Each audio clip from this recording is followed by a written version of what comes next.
H-Town, what's up? You know what time it is. It's time for the best 120 minutes of your day.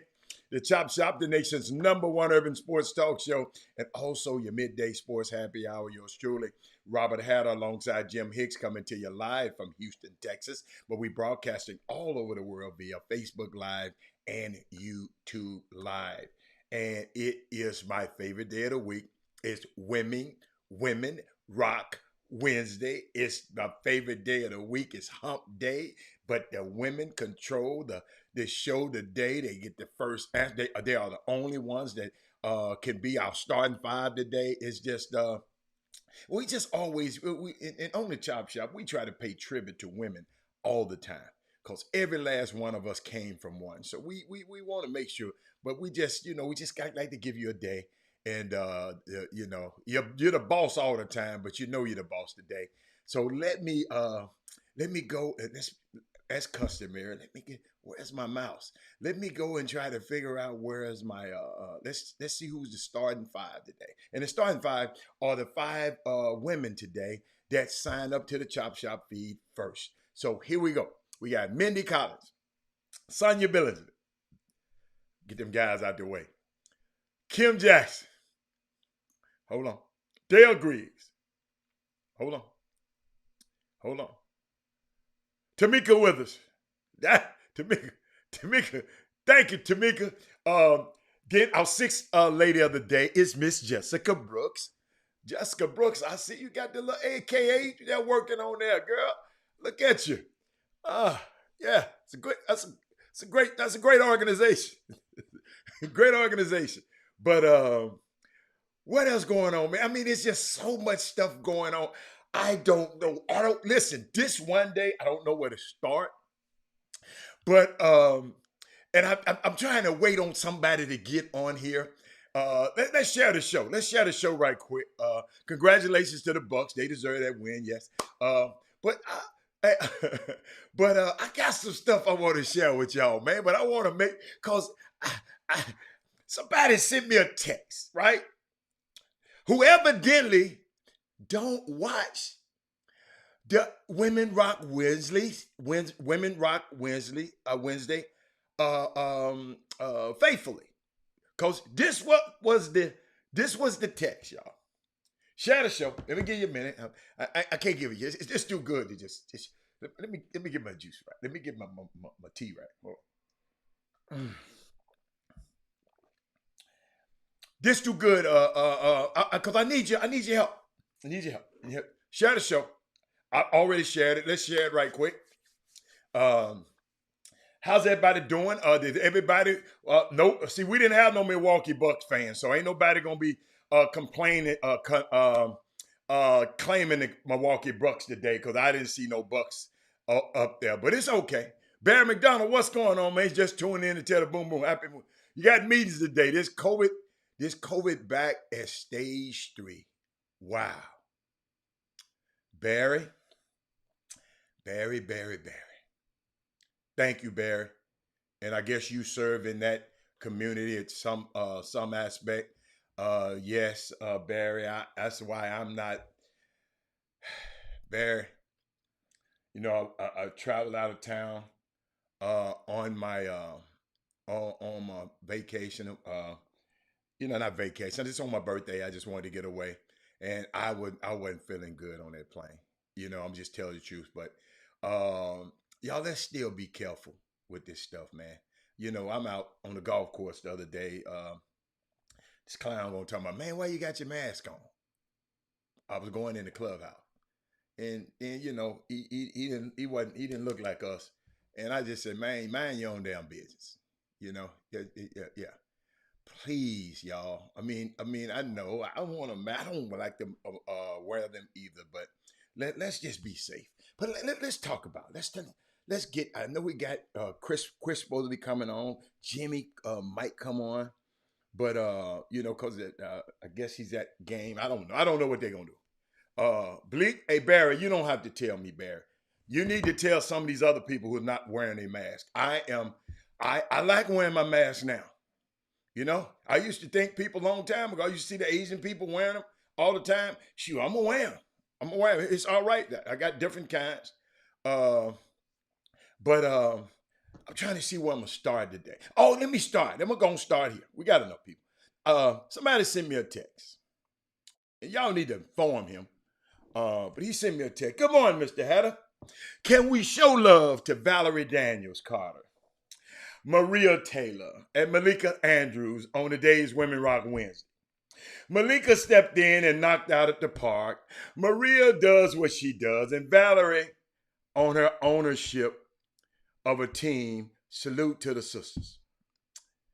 Young man, I told him thank you when he sent it to me. I told him, I'm not mentioning that guy's name on Wednesday. Kim, come on. I'm not mentioning his name. But somebody sent that to me this morning. And guess what? Ironically, he haven't been listening to the show. Because I look back at my notes. I keep notes. On 7/8, 2 days before my birthday, 7/8/2021, I talked about Valerie Daniels Carter. Talk about Maria Taylor all the time. She probably did her last job for ESPN last night, because she's moving on. They the price done went up, and they don't want to pay it, so she gone. She'll be gone. Malika Andrews, got a whole lot to talk about her today. But the guy who sent me this, homeboy. See, like right now, this is the time I usually talk about the women's stuff. And because they're first and I don't want to put them last, they're first and I want to talk about their topics first. And but he's not on here because I don't see his handle up there at all. But he had the nerve to text me to tell me it's about some women I done celebrated already. But guess what? I'm celebrating them again today. Y'all, I got to, you got to bring out these receipts, man. But I got to talk about last night a little bit too, because to play your greatest game in the most significant moment as an athlete, how many guys ever put together those two things? And he did that last night. Young man I got behind me, Giannis Antetokounmpo. Unbelievable. Share some stuff with y'all about that. Love that Monty Williams, after a heartbreaking loss, he went into the Bucks locker room and personally congratulated them for the championship. I've never seen that ever, Gary Mendy. In my 30 years in this business, I've never seen a coach do that. The losing coach go in. He's class performer. This man is all class, and someone on a coaching level should look at this as a role model. Uh, like I said, I've been around for 30 years. I've never seen this. Monty Williams is seriously one of the greatest human beings on this planet. Then I was thinking about y'all, and I'm gonna get to my women now. Y'all got I got some women talk. Then I thought about Devin Booker has to fly on a private plane to Tokyo on Friday with Chris Middleton and Drew Holiday. It's a long flight to Tokyo. Oh my God, it's almost a day. I think it is. I think it's 26 hours. When I went to the Orient, so I always chop my trips up. I go to LA and then go from LA. I don't like to go. How long is that trip? 20 some hours. 20 some I forget how many. It's a long ride to Tokyo. And but I want to share something with you about this young lady, uh, Valerie Daniels, on Women Rock Wednesday. Um, oh, I got a lot of Women Rock Wednesdays today. Valerie Daniel is an alum of Lincoln University and is the minority owner of the Eastern Conference champion. Excuse me, I'm sorry, the champion, Eastern, the NBA champion, Milwaukee Bucks. She is currently one of the three black female minority owners in the NBA. And shout out to her. Uh, Go look her up. I talked about her a couple of weeks ago. Uh, well, yeah, July 8th. I got it in my notes. July 8th. Great story. Valerie Daniels Carter. She's part owner. She's a champion also. Uh, yeah, Ivan, that's going to be a weird train ride. Did anybody find out how much that plane? Where my Google is at? How much? How far is the plane ride from? Let's see, the Milwaukee. How far is the plane ride from Milwaukee to the Orient to Tokyo? Somebody figure that out for me, right quick. Then I want just shout out to Giannis. Excuse me, shout out to Giannis.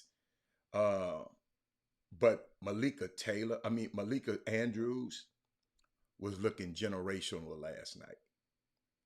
Very impressive to watch a 26-year-old girl. Well, Giannis about the same age. Interview the world champion Milwaukee Bucks. I got some, in case y'all don't know who Malika is, just in case. That was her last night. She handled it as smoothly and professional. I mean, she's this the young lady that took over for Rachel Nichols when they took Rachel Nichols off the air with Maria Taylor. This is the young girl, Malika Taylor in the blue. Got another picture of her. This Women Rock Wednesday, so y'all, we're gonna be doing this all day. That's her right there. Beautiful young lady. Got a great story. I want to tell you a little bit about her story in a minute. But she couldn't have played point guard any better last night. She doing that trophy presentation. You have to go back. I hope y'all saw it. And post game assignment like this one, y'all asking the right question, y'all, amid all the chaos. Capturing moments that will live in history. She got a couple of moments. I think I make one or two on here. I'm gonna show you that will live in history forever. She's a real challenge. She's a real challenge for any broadcaster. Malika Andrews is nailing it. She's a star, and let us recognize this young lady as a star. She's the youngest sports broadcaster to host an NBA Finals ceremony. Um, she operated like a veteran out there, even though this was her rookie year for the NBA Finals, doing this type of work. Thank you, Rachel Nichols, for that secret audio because Malika Andrews is just everything. I mean, it's I mean, Matt, if you read her story, I'm going through my notes trying to find, she fought through a lot of demons as a young lady. Let me get off the screen. Carrie Holmes, ladies, Mindy, this could be our daughter. See, I know some of us look like, so, no, but this could be Nicole Hutchinson. one day. This could be the young girls who came up around the chop shop. This could be them one day. Um, this could be I mean, we just get sometimes we got to start celebrating each other's accomplishments. What's up, Dad Moody? She fought through a lot of demons, y'all, when she was young. You know, I'm gonna give you a little bit about her. As a middle schooler, y'all, about 11 years ago, few years, well, maybe a little bit more. In her own words, she said she was angry. This young girl I just showed you. Maybe let me put that picture back up there so it can have some effect. Got to share this kind of stuff, man, because a lot of people don't know. This young girl, this in her own words, she said she was angry, depressed, and anxious. While she may appeared to be unbothered, her pain grew inside of her, an unseen enemy that wrapped her emotions and caused a tremor in her family. Talking about Malika Taylor, this young lady last night, right? She fought with her parents. She flunked out of middle school. A young lady y'all saw last night. It's a great story. When I look at the Giannis story, when I look at her story, this is why I tell y'all, when I give y'all this information, I told y'all to go look her up. And she suffered from an eating disorder in middle school. These issues perplexed so many families, and Andrew's family were no different. She said it was like X plus Y equals Z. She was trying to answer how the problem developed. She tried to answer. She said she was just feeling that something was not right. She said I couldn't explain it. It was so confusing for her and her family. Her dad, Mike, he's a personal trainer, and her mom, Karen, an art teacher, were supportive and loving. There were family dinners nearly every night. You know, we always talk about, you know, their parents ain't home. Family dinners every night. Living in Oakland, they were bonded over the Golden State Warriors. Malika skied. She rode horses. Y'all gotta understand. Some of y'all might be dealing with y'all kid like this. You might have a daughter. You might have a son dealing with this stuff. This is why I'm sharing it with you. Yes, we're talking about her right now, Sharif. She need to thank God first. That's who she need to thank. She don't, she on those ladies' shoulders, but why? I mean, out of here with that. I'm talking about this lady's story right now. Well, that's the case. All of them need to thank Robin Roberts and Pam Oliver. Somebody gave those ladies a chance, and the ladies knocked it out the park. Somebody gave this young lady a chance, and y'all remember I told y'all on this show before that the person that gave her a big start was Woj, Adrian Wojciechowski. Her young sister Kendra idolized her. Malika, whose mom is Jewish, had a bat mitzvah. When she was becoming a young woman. I mean, by the time she was 14, she said it was about survival. Pam, I'm talking about this lady's story. Ain't talking about whose shoulder she needed to be on. You need to be praying for this young girl. She was kicked out of the 8th grade. That stress led to her being sick. She said it doesn't really fit neatly in a box. She said of her eating disorder. She said she struggled with restricting and purging. She said it was not really anorexia or bulimia. It was more, she just didn't know. Her mom figured out she needed some help and got her some help. Now this young lady, y'all go read that story. Great story. about this. I mean, every time I see her, because I've been had this information for about a year. Every time I see her, let me show you some. Let me show you some of her work. Let me see. Let me see. Have I got some of where she was tonight? Look, because it was good. Check her out last night. And now you and two of your brothers are NBA champions.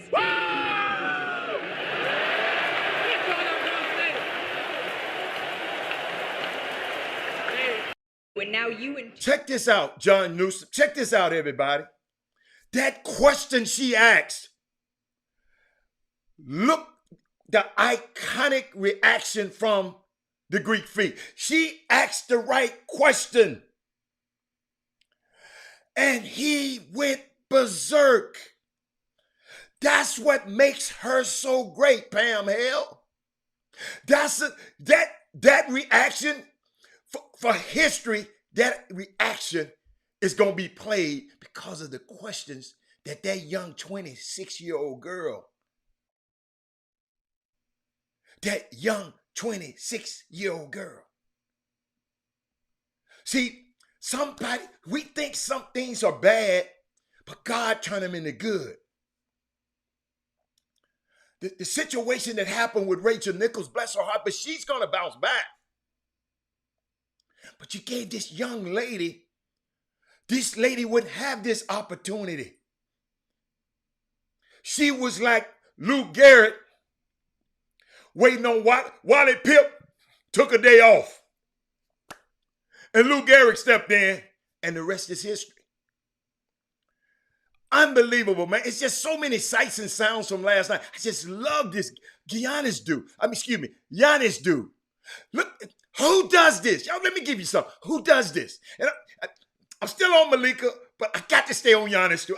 Y'all, I'm going back and forth. Y'all just going to have to bear with me today. Check this out. Are you going to say your order? Can I have a 50 piece? Sorry, I will put you. Can I put your camera? Do you mind or no? Sure. There's 150,000 people watching you right now. Really? Yes. So can I have please a 50 piece Mac Minis, 50 exactly. Okay. Not 51, not 49.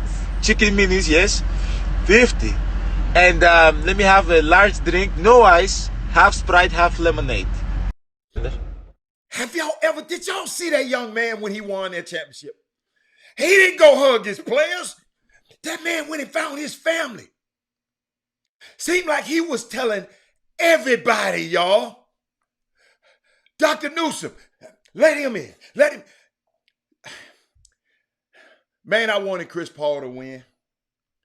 But man, I just love this young man just had me crying. Yo, I'm a cynic. I don't usually do this. I don't let stuff get me like this in sports. Linsanity got to me a little bit. Ray Allen hit that shot. I was there, y'all. I never forget. They was bringing the champagne out. For with Miami, I think Tim Duncan and them. They had roped the thing off, and Ray Allen hit the shot. It's great, and that young man, y'all, it blew me away to see the humbleness of him.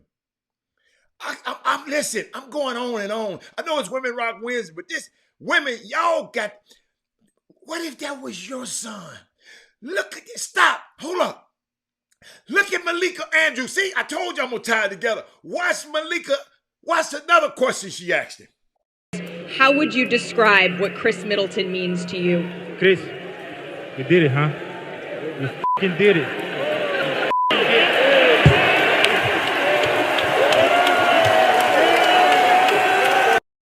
Did y'all see the question she asked? What did Chris Middleton mean to you? Y'all, I'm giving y'all a master class on appreciating our young black people.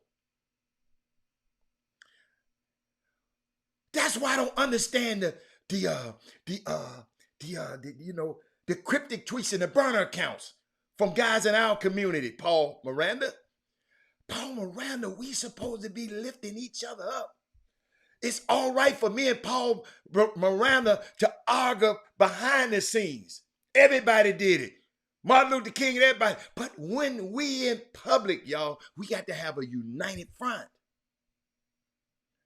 That young lady, I know it's more. Share the show. I'm tired of talking. Ain't enough people on here. Share the show, Reginald. Everybody share it right now. I ain't going no further because I got more.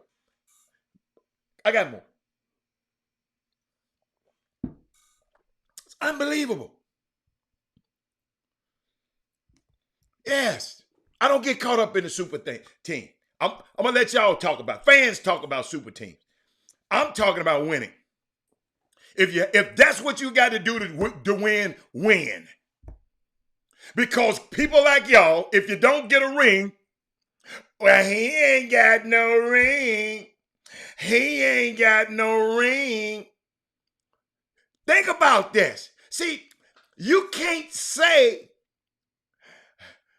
get mad at the super team, the guys trying to go do this. I mean, it's unbelievable. See, right on key. Somebody just put it on the screen. Right on key. I know how y'all think. Harden ain't got now. Paul ain't got now. So what? You ain't got none either. How about that? I ain't got none either. You want to win. Sometimes you win. Sometimes you don't in this game. Go back and look at the history. Spencer Riley of the NBA. Everybody don't win, Paul. Jerry West lost 9 times. And he the logo.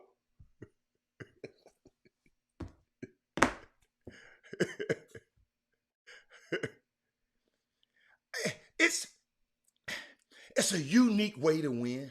But just a few weeks ago, y'all was trying to get the coach fired and saying Giannis can't play no. Some of y'all same people.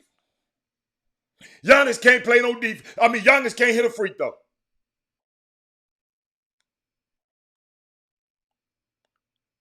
He said he white. What has got to do with being white? I don't understand that one, Paul. I'm just trying to figure this thing out. He trying to go to a super team. He trying to win. But if you don't go to the super team and you, like Charles Barkley, and don't have one, they make jokes about you. I guess you just can't win. I guess you just can't win. In sports, because you're dealing with fans, you just can't win. You just can't win. But guess what? The young man, I'm just so proud of him. He said, my mama, we were selling. I've been to Greece, but I'm going to the good part.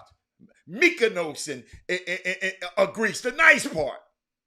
He was over there. He was probably one of them kids. They over there selling the wares. Hustling up there. Sometimes the police come to make them stop. They selling bootleg stuff over there. Mama was out there selling stuff for them just 8.5 years ago. Ladies and gentlemen, go look at his story. I told y'all, because y'all got so much, y'all forget this. I told y'all this story. You should have been saying, oh, he had all these brothers, 3 brothers. They had to, if Giannis played the game, the other 3 had to set out because they have a 1 pair of sneakers. Boy, Herb Ledee, I love you, Herb Ledee. He said the only thing guaranteed is the cheese. Preach, young man. Let me put that on the screen. So, only thing is the cheese. The cheese, the cheddar.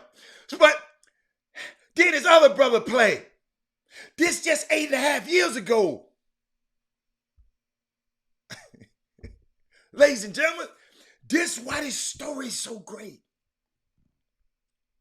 I told you the story. He didn't, listen, if you didn't hear the show yesterday, I told you the story. Lady and her boyfriend riding down the street and saw this tall guy running in 20 below weather in Milwaukee. If you ain't never been up there, ask Status Moody how it feel 20 below up in that area. Ask Status Moody. Yes, it's that bad. This dude, they saw a tall guy running in a windbreaker. They stopped and asked him, do he want to ride? He said, y'all going to the Bradley Center. That's where they played at. He said, yes. He got in the car, little bitty Honda, he couldn't fit in there. And they said, man, you need to get you a big winter jacket. You know what he said? Paul Miranda, Herb Ledee, Ricky Scott, Kim Jackson. Y'all listen to this. I sent all my cash back home to my family. And my credit card wouldn't work. That's why I don't have a coat. He's from a whole nother country. What's up, Marquessa Carr? That's why this story's so great. He wasn't good fluent at English. He's from Nigeria, but by way of then they moved to Greece. That's why they call him the Greek freak. But he's from Nigeria. But this is such a great story, y'all. Go do me a favor. If you find that documentary, Giannis. Documentary. It's unbelievable. I just think everybody, this thing is so good. And I got to take a quick break. But this thing is this thing for him to win is so good on so many. See, these are the shithole countries that Donald Trump said he didn't want nobody coming in no more. Go back to your shithole countries. He talk about this guy right here. This guy behind me. I'm sorry. The guy behind me. I'm sorry. And some of y'all voted for him. But that guy behind us, that's your brother. It's unbelievable, man. We're going to, listen, I know this chop shop. All of us going to affect each other with something. And we're going to affect somebody else with something. I know it. I feel it. I know some people sharing things that they learn on this chop shop with other people. We need to do it more. Shout out to Fred Clauswell. What's up, baby? What's up, Fred? But it's just so, man, we got an awesome opportunity. That's why we're going to lift these ladies up today. I got some more ladies to talk about now. But I'm going to take a quick break, and I'm going to come back. I got something for y'all. Chop Shop. We'll be back in just a minute. Let me find it.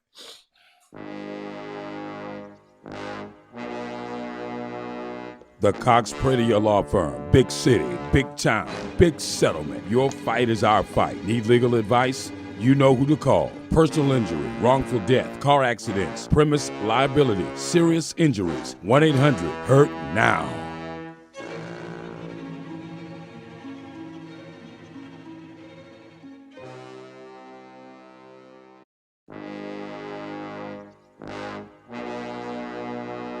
The Cox Prater Law Firm. Big city, big town, big settlement.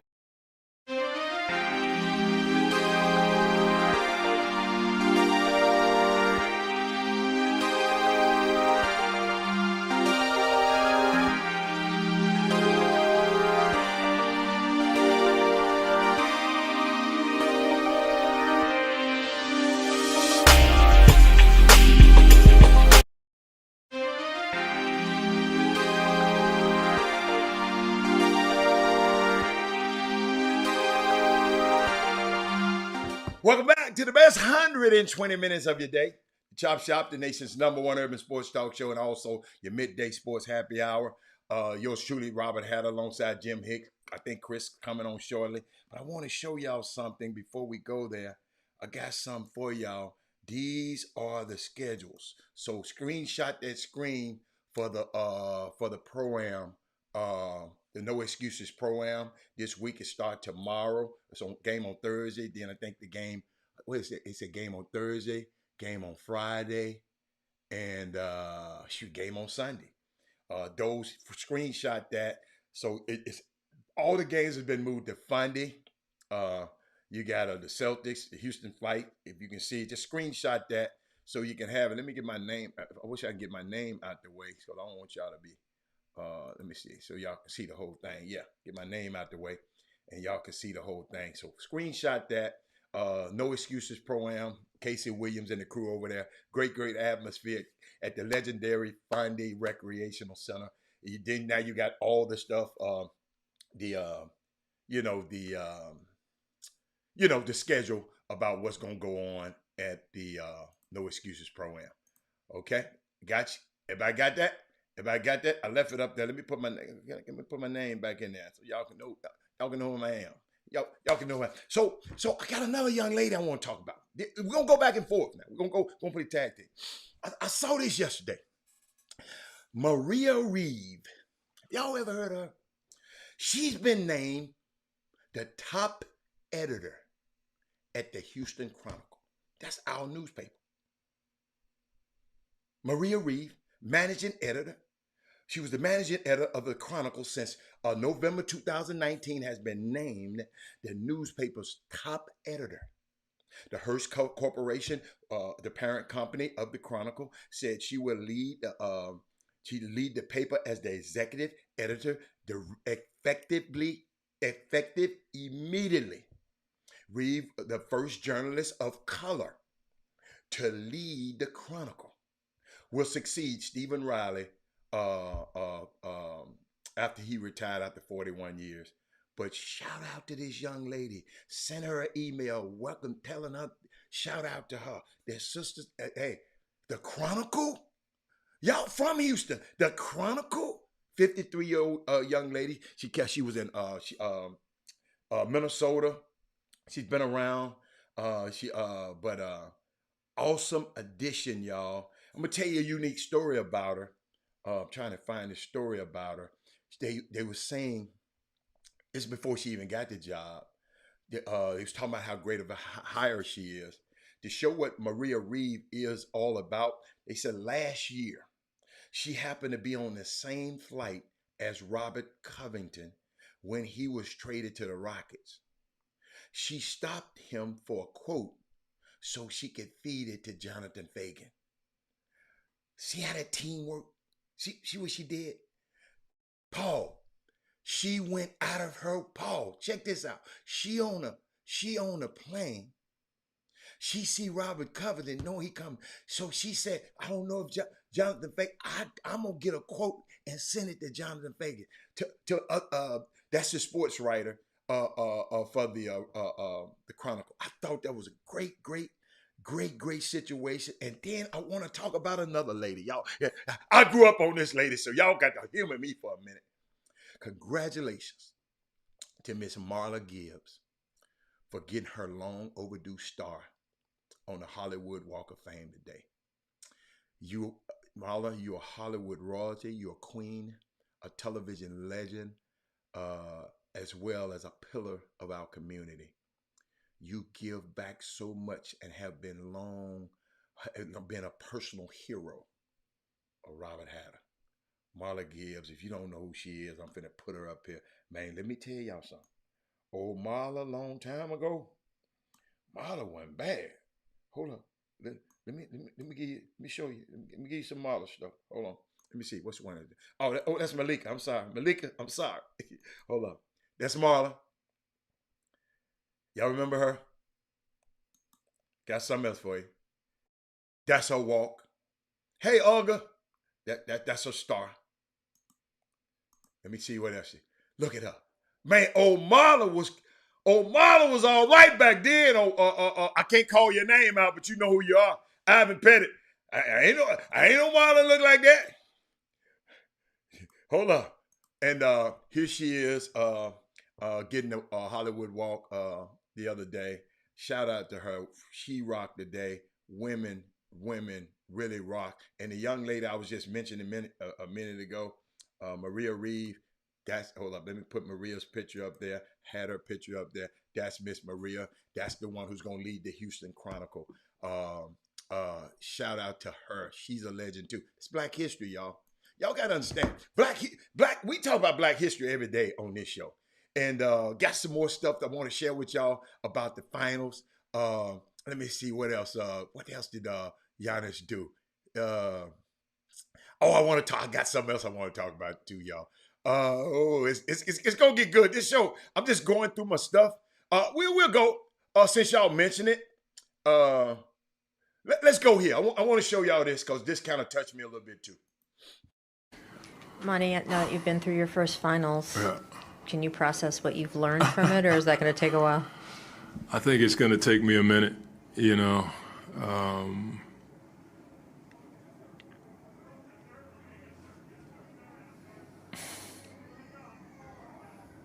I just don't take it for granted.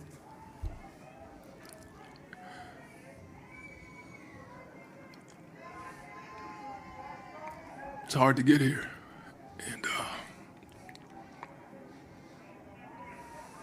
I wanted it so bad, you know.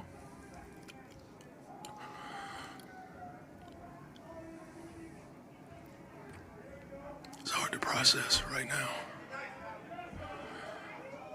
It's hard, you know. That's all. Thank you, Coach.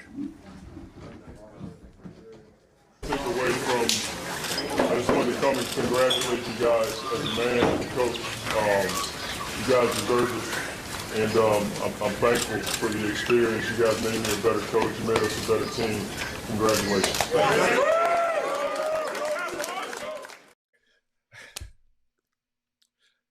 What if we did that in the Houston basketball community?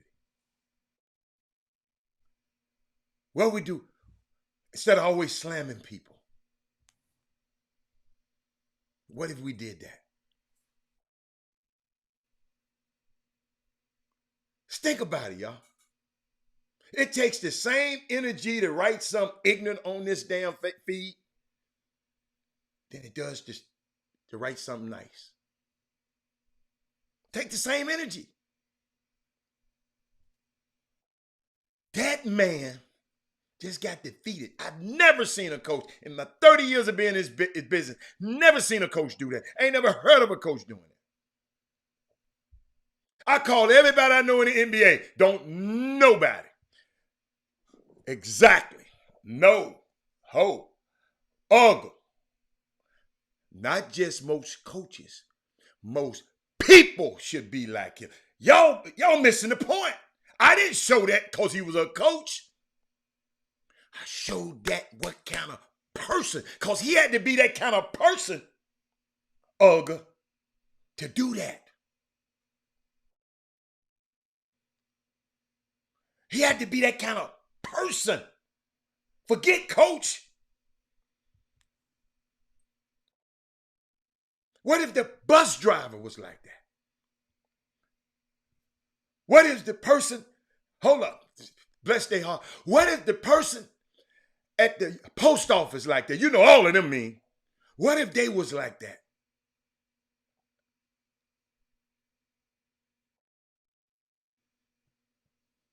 Just what if, Olga? It was a great comment. But I just, be the change you want to see. Oh, I love that, coach. That's why, hey, y'all, do y'all know when I see some of this stuff, somebody tweet my name, and don't y'all know I want to come on this show and get right on they behind? But I said, no. Robert, let's find a way. See, to my young man who's using the burner accounts, just use some of them burner accounts to talk and put pressure on these state senators in Texas. They're saying it's okay to teach that the Ku Klux Klan was cool. Let's use those burner accounts let's stop some of this voter suppression. Let's see, I'm using this show to get y'all to understand, if you're gonna do it, let's do it where it can affect some people. You mad because the dude didn't rape your son, that ain't helping nobody. You want to call people out of their name, that ain't helping nobody. Call one of them guys up there in Austin out their name. Yes. Y'all, listen. Let's use this platform. Let's share it right now. If you're not on this show right now, if you're new and have not went over to YouTube, subscribe to the YouTube page. Do all of that right now. Because it's, I'm sitting there looking at Monty Williams. Y'all got to remember now, and I know what he was thinking about in that setting when he couldn't talk about it. Y'all know a few years ago his wife got killed in a car wreck, Oklahoma City. His pride and joy. I've seen them together. Pride and joy. His wife, his best friend, the nicest NBA coach's wife I've ever met in my life. He was thinking about her in that moment. That's what I was thinking about. I know he was thinking about her. He was left to raise his kids by himself and have a demanding job as an NBA coach.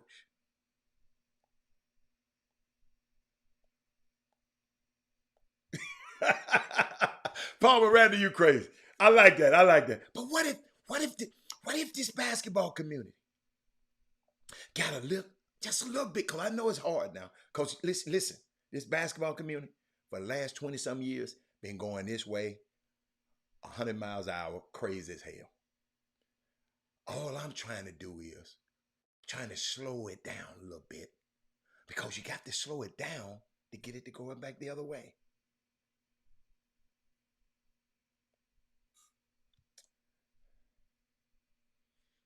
Trey Phillips, there you go.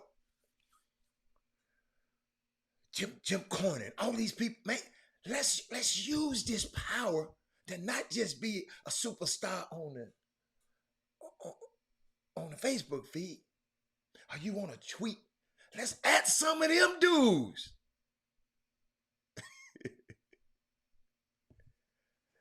So add some of them dudes. Great, Monty Williams. Let me see. Got something else, y'all. Hold up. I know I got some. This thing, I was full of.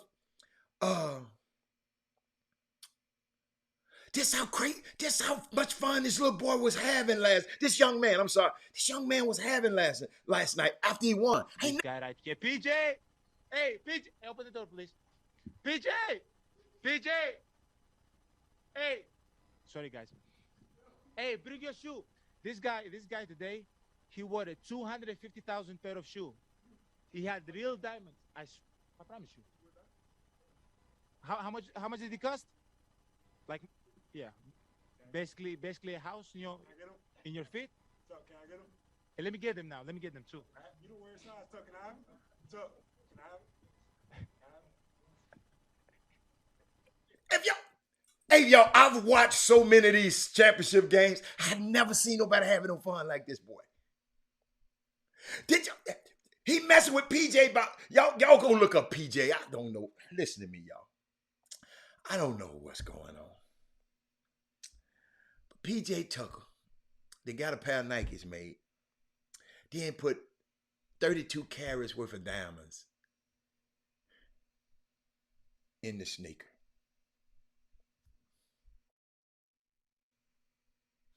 32.2 carats in the sneaker. The swoosh was full of diamonds. Nothing against it. I went there. I'm sorry. But he brought it up. Refreshing. Thank you. Thank you, Karen Roach. You know, everybody else got a chip on their shoulder. Man, I told these folks I was going to do it. This little boy, this young dude here, man. Here you go. Wait a minute. Did I talk about this? Here you go. Here you go. You know, obviously, I wanted to get the job done. You know, but that's my stubborn side. Like, it's easy to go somewhere and go and win a championship with somebody else. It's easy. I could go. I don't want to put anybody in the spot, but I could go to a super team and, you know, just do my part and win a championship. Still won. But this is the hard way to do it, and this is the way. And we did it. We did it, man. Jim on the front right. See what I'm talking about? But Paul Miranda, I have to disagree with you. I just said, I don't want nobody. I mean, I don't mind what you do with your money. I don't know how you did. I don't mind what PJ did. We're talking about he could have fed a lot of homeless. But guess what? Richard Branson and Jeff Bezos took their ass to the moon this week. I mean, took their ass in space this week. And no, Paul Miranda, I didn't see you say one time about them feeding the damn homeless. So like, what's good for the goose is good for the gander. If you gonna talk about, I wasn't saying that about PJ. I'm just saying, why on some sneakers? See, I don't value sneakers like that. You follow me? But I'm sitting here saying, Paul Miranda, if you gonna talk about PJ can feed the home, that look whatever how much that thing, because Giannis got the wrong figure. We had two guys that's going up to the moon. I mean, it was going up in space, spend all them billions, and come back down. And I ain't heard not one. You don't know PJ either. You don't know them guys. You don't know PJ like that. Well, if you know him that well, call him and tell him then. But I'm just saying, Paul, it's a great example. They go spend that money. Ain't nobody said. Martin Luther King spoke up about it. But guess what? Look what happened. He spoke up about it. Hold up. I got more for y'all. Okay. What calling him, tell him then, since you know him so. This was this young kid a long time ago, y'all. This little boy, this young man, Giannis. I'm giving y'all Giannis, this Giannis day too. This Women Rock Wednesday with a splash of Giannis. Check this out. When did you start playing basketball? I started playing basketball 2008. 5.5 years. What are you trying to work on as a basketball player? I'm trying to work on the basic of the basketball, and a little bit of my shot. Right. What is your goal for your career? I want to be an NBA player. Anybody in the NBA that you like to watch and maybe emulate? I like Magic Johnson and Kevin Durant. When did you start playing? This is a little kid. Hold up. This same young man right here. When he first in the draft, I never forget. Y'all look up the year. Somebody look up that. Paul Miranda, you in Dallas. Look up that year. What's my man name? Who Mark Cuban just fired? Donnie Nelson told Mark Cuban, let's draft that dude right there. I don't know who they drafted in his place. Mark Cuban shot it down. Mark Cuban shot it down. He would have been in Dallas. And then I love how you know what he did, y'all? I love what he did. Walter, go look and see who Dallas drafted in that draft. I'm just curious. I can't research everything right now. Yeah.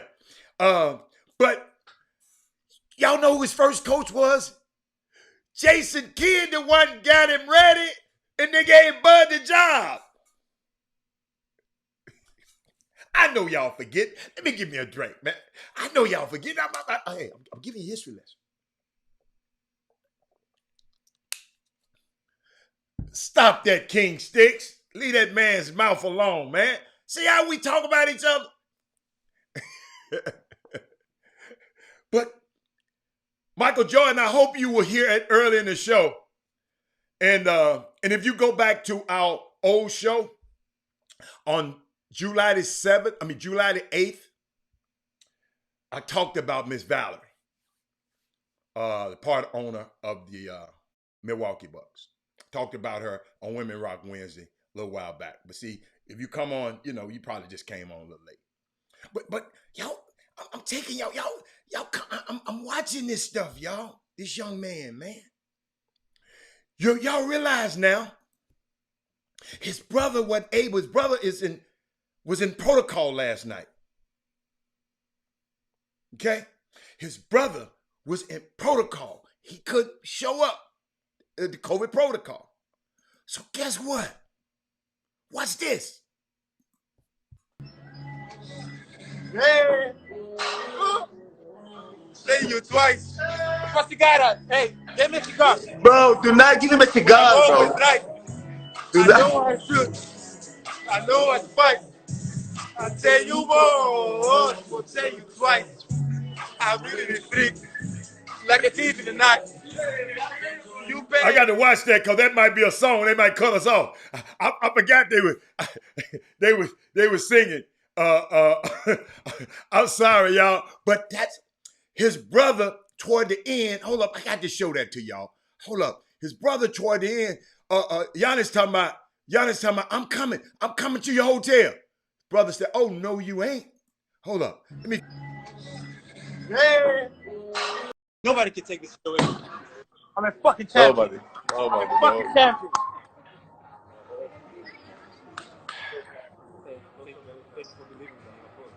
Thank you for believing in me. Thank you for believing in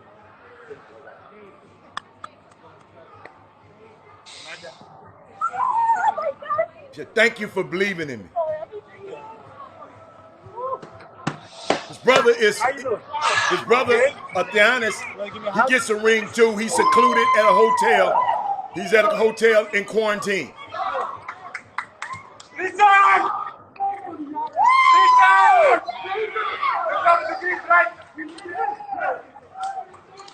Hold on.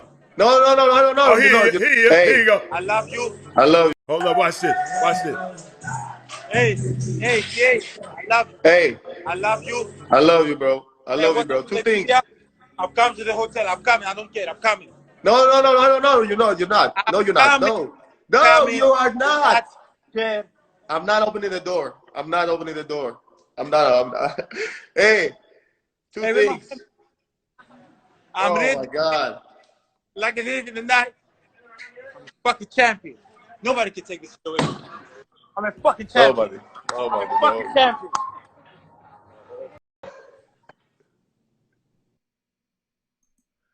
Y'all see what his older brother said? Oh, no, sir. Can y'all imagine? That's the most important moment in his life.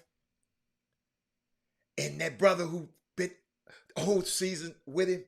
Man, this stuff, we can't make this stuff up, y'all. You can't make it. You can't make it up. But I got to talk to y'all about something else. Hold on.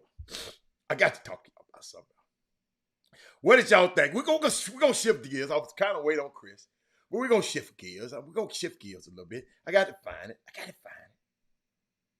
But by the way, while I'm looking at that, I want to give y'all this news. 20 players have received their invitations to attend the 2021 NBA draft and sit in the green room. Okay? Those players are Kate Cunningham, Jalen Green, Evan Mobley, Jalen Suggs, Jonathan Kuminga, Scotty Barnes, Davion Mitchell, James Bouknight, Keon Johnson, Franz Wagner, Josh Giddey, Jalen Johnson, Corey Kispert, Moses Moody, and Kai Jones. They have received the first batch of things. Then I think you got a guy named Alperen Sengun. from overseas. Cameron Thomas, I think that's the LSU kid. Zaire Williams, Chris Duarte, and Isaiah Jackson. The reason I mention that, and to some people, I know we mention the green room sometimes. The people who don't know, the green room is a staging area. Okay. Oh, it's rain coming out of that. Oh my goodness. Staging area in front of the NBA draft podium where the players, his family, and their agents await from the moment that Adam Silver calls the player up on selection. Okay. The process of deciding which players to invite in the draft involves communication with the general managers of teams picking through the first round. They tell them, hey, I'll pick this guy. I'll pick this guy. I'll pick this guy. Because if they don't do that, they don't want nobody sitting in the green room in the second round and crying and and looking sad. They trying to prevent that. I was at one of those before, and it was not a fun sight. I'll explain that to you later. Teams were asked to vote on the top 25 players they expect to have their name called first. That would ensure that the players aren't sitting in there very long under the bright lights of national TV, because y'all be looking at them like, he ain't got picked yet. So I had that situation with Rashard Lewis. 4 or 5 teams said they was going to draft him. The Houston Rockets had 3 picks and did not draft him. 3 picks in the first round and did not draft him. Now you kind of see why I don't like the Rockets that much. I just like certain players. And he sat there until Seattle called him. It was crazy moment. I think we was the only one. I think we was the only one left in there. It was so long ago, but not a good sight. Not a good sight. But I wanted to share that with you. But I had something else for you. No, I had it. See, Jackson State. Y'all help me with this. Coach Deion Sanders walked out of the Southwest Athletic Conference Media Day after being called by his first name, Deion. Let me help you. I just want to know what y'all think first, okay? Jackson State football coach Deion Sanders wants to be treated like Alabama coach and 6-time national champion. This how they wrote. This how they write about us, y'all. I don't know who wrote this, but I'm going to find out. But this is what he wrote. Jackson State's Deion Sanders wants to be treated like 6-time national champ Nick Saban. A Pro Football Hall of Fame cornerback and second-year coach demanded that reporters shouldn't call him by his first name on media day. He said, "You don't call Nick Saban Nick. Don't call me Deion," Sanders told this guy named Nick Susser from the Clarion Ledger. If you call if you call Saban Nick, you can cuss you out on the spot. So don't do that to me. Treat me like you treat Nick. So what do y'all think about that? What? I don't know, Mindy, what they call Nick, but I don't know what they call Nick, and I don't care. But when I read this interview,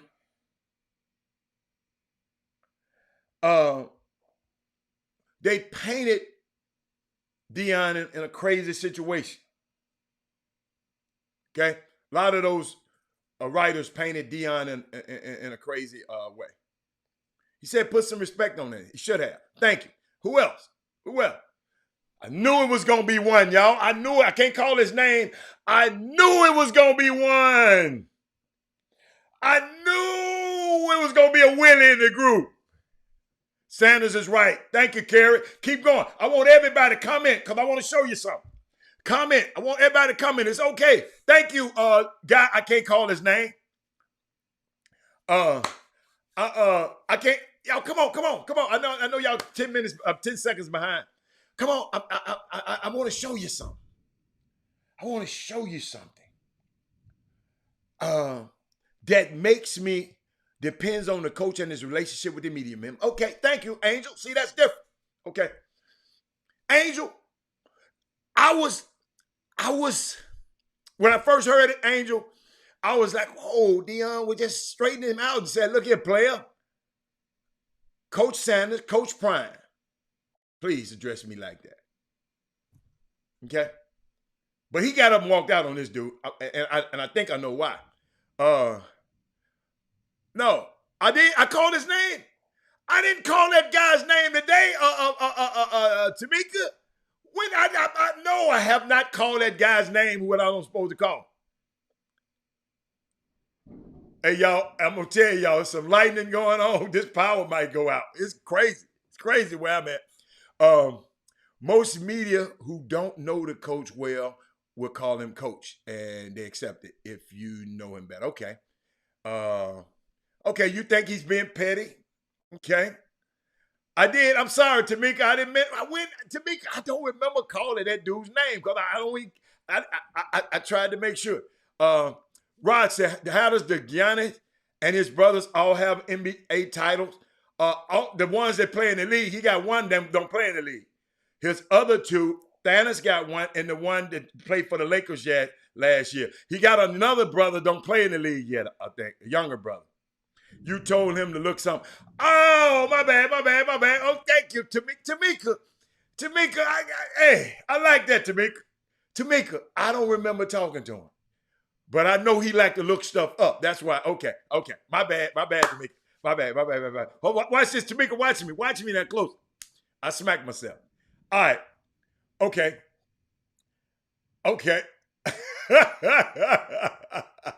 Hey, so let me show you what he said.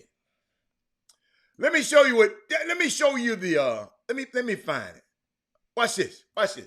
Yeah, I was just wondering if you could. Hold on, let's back up a little bit. You don't call Nick Saban Nick. Don't call me Deion now, okay? I call Nick Saban Nick. You don't. No, you don't. No, you don't. That's a lie. If you call Nick Nick, you know you'll get cussed out on the spot. So don't do that to me. Treat me like Nick. Okay, Deion. All right. Just Now walk it out. Yeah, I was just wondering if you could. Hold on, let's back up a little bit. You don't call Nick Saban Nick. Don't call me Deion now, okay? I call Nick Saban Nick. You don't. No, you don't. No, you don't. That's a lie. If you call Nick Nick, you know you'll get cussed out on the spot. So don't do that to me. Treat me like Nick. Okay, Deion. All right. Just That's why he walked out on him. All you people saying he being petty, I'd have walked on his little big head ass myself. I would have walked out on him too. Okay, Deion. Condescending. Did you hear how he said, okay, Deion?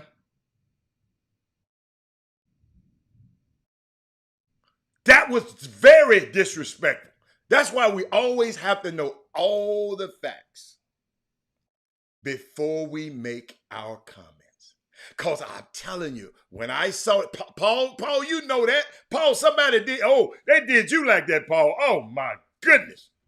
Ain't no telling. Thank you, somebody. Somebody said disrespectful. Something else, y'all. Something else I wanted to share with y'all. So much stuff that I'm missing out on. Since we talked about PJ Tucker, he did this the other day for one of, since a lot of y'all want to give him his shout outs, because he's won a ring, but he couldn't make a shot when he was here.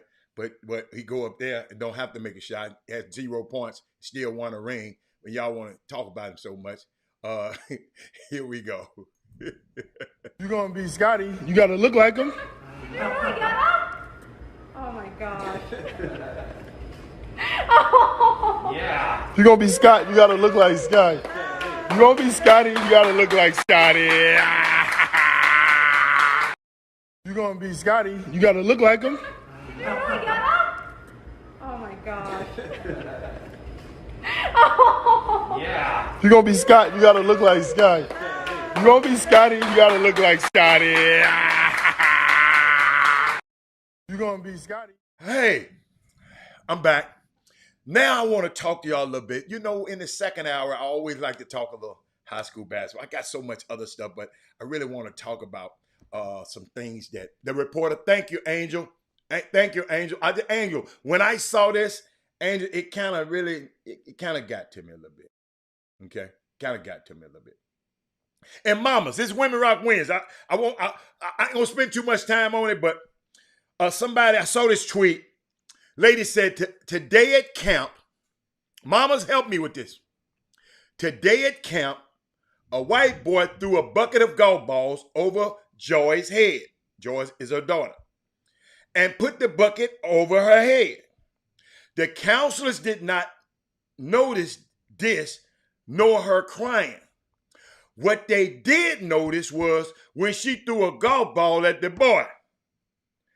I'll be making an appearance at that camp tomorrow. Mamas, this Women Rock Wednesday. I had to see what you thought. I had to see what you thought about that one. I had to. What you think? I'm giving you a chance. Hold on. I got some more Malika. Stuff I want to share with y'all. See, I'm just going through it. Look, I knew it. I know it'd give y'all 10 seconds to get it out. Hold on. Let me see if I have any. But let me finish this, and then we're gonna go to high school sports because I want y'all to talk. Because I know JL3 should be playing right now, and I know a couple of y'all they watching them games and stuff like that. So let me show you something. Like I said, I'm somewhat cynical when it comes to sports. Very little just shake me. I be talking this stuff about, I be messing around, but I don't get tied up in the moment. I if they win, they win. If they don't, they don't. I'm on to the next one.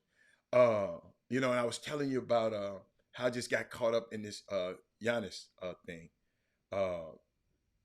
And let me tell you something.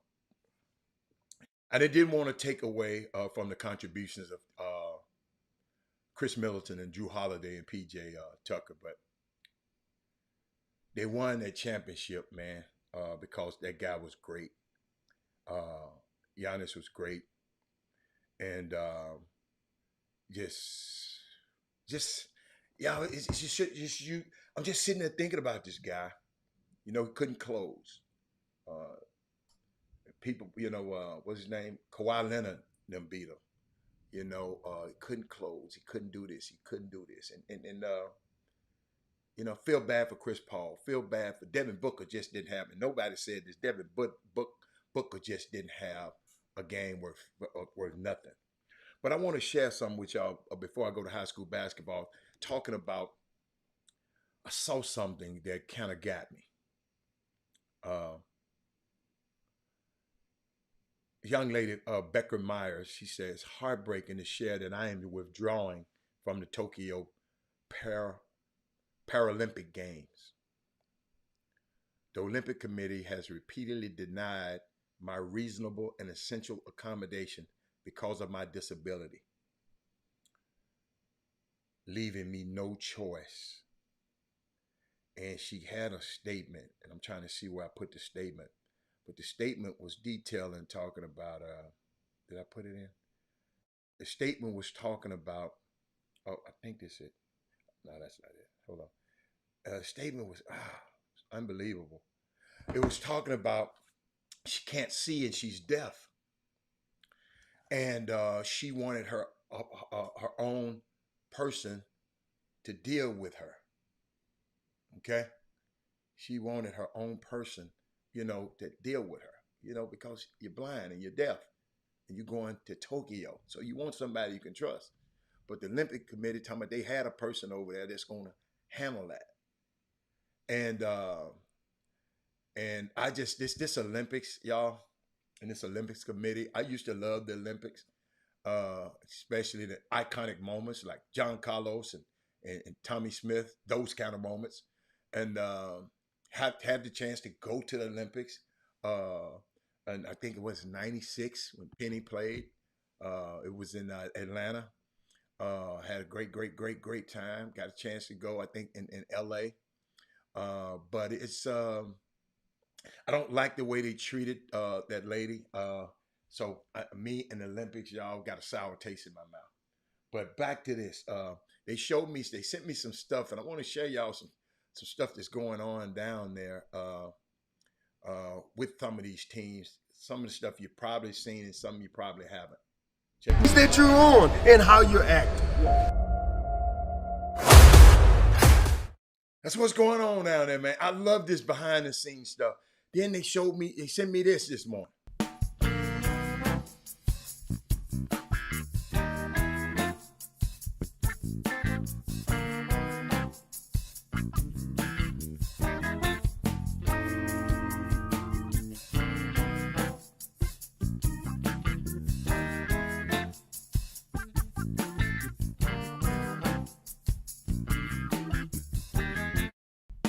Now, this is what I don't understand, y'all. If you've never been to EYB, I'm watching this whooping over here, y'all. JL3 is getting trashed. It's thrashed. I'm watching this. They got, at certain times when the Peace Jam started, they release, they got the merchandise table. I don't know if you ever been to the EYBL. They sell the merchandise. People line up, y'all. All the way. This is I think this morning. This morning. People lined up to pay their money to go and buy this EYBL merchandise. So Nike, they might be giving out a lot of money, but they got people, they waiting in line to do this again. Oh, thank you, Stephen Woods. Stephen Woods, let me see what you're saying. Let me say the 16 you play. I know Texas time. Soon as the show over, I'm gonna sit here and chill because it seems like I know I'm not going outside right now, but I'm gonna watch the 16U play. We are in the driver's seat to make the Elite Eight. What does that mean, Coach? You're in the driver's seat. What does that mean? You control your own destiny. What does that mean, driver's seat? Because I know every game is we got to play them, right? I just want to know. Hope you don't lose your signal, Hatter. I hope not too. But guess what? The signal's holding up. Signal's holding up. But tell me, tell me what you mean by that, Coach. I mean, if I didn't mean to put you on the spot, but I saw something the other day. It's a lot of stuff that I just wanted to share with y'all about yesterday. Check this out. I saw this. I had never seen this piece before. And I thought about the show. Check this out. Leaders always get assassinated, and it's over. So it's about organization. Today, you don't sell records, you market them. I have 3 radio stations. I publish almost all the songs I've ever sung in my life. I probably own more publishing rights than any individual in the business. I own every song I sing. I own them, because most of the artists you know, regardless of their color, or their race or their religion, they don't own their material. I own mine. I will probably lose some of my stuff because of the fact that it cost me a lot to teach. He said, you paid a lot to teach because you wanted them to know. And he was right. I paid a lot, and I'll do it again because I did it for you out there. Anytime you can come from a shoe shine boy to one of the most popular and influential men in the world and don't have a formal education, you owe the people something back. And I'll always be paying them. Leaders always get assassinated. What y'all think about that? Thought about y'all. I think sometimes we need to, those guys were powerful back then. Well, it had to be. Yeah, we watching it. Everybody watching it. I think everybody should be watching it. Thank you, Sensei, for putting that up there. But the other day, y'all, when Chris Paul and them played, I think Game 5, and they played Game 5 in Phoenix.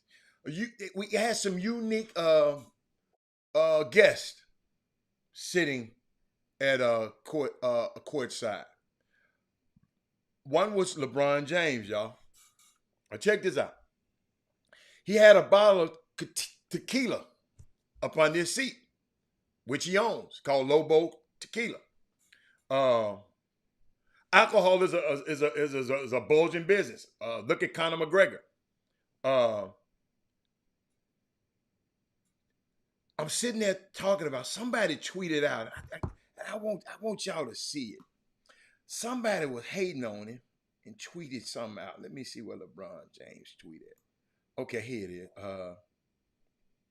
Somebody tweeted out. Let me see, is that it? Let's see. Somebody tweeted this out. They let LeBron James bring his own tequila in the arena tonight. Then he talked about LeBron James, Maverick Carter, Rich Paul, Anthony Davis and Draymond Green. All of those guys are invested in this Lobos 707 brand, right? You know, LeBron had a comeback for him. Let me show y'all what LeBron came back and said. Oh, it's crazy. LeBron came back and said, they let me. Okay, we'll go with that. BYOT, bring your own tequila. Unbelievable. Think about that, y'all. LeBron has gotten, let me tell y'all what, there's no surprise, ladies and gentlemen. He is the most endorsed player in the NBA last season. Okay? The most endorsed player. He had 26 deals, averaging, 26 deals worth 65 million. 65 million annually. He with AT&T, Calm Out, Lobos Tequila, Mountain Dew, Pepsi, Wheaties, Blaze Pizza, Beats, EA, GMC, and Nike.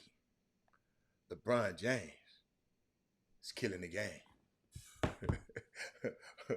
What? He the king.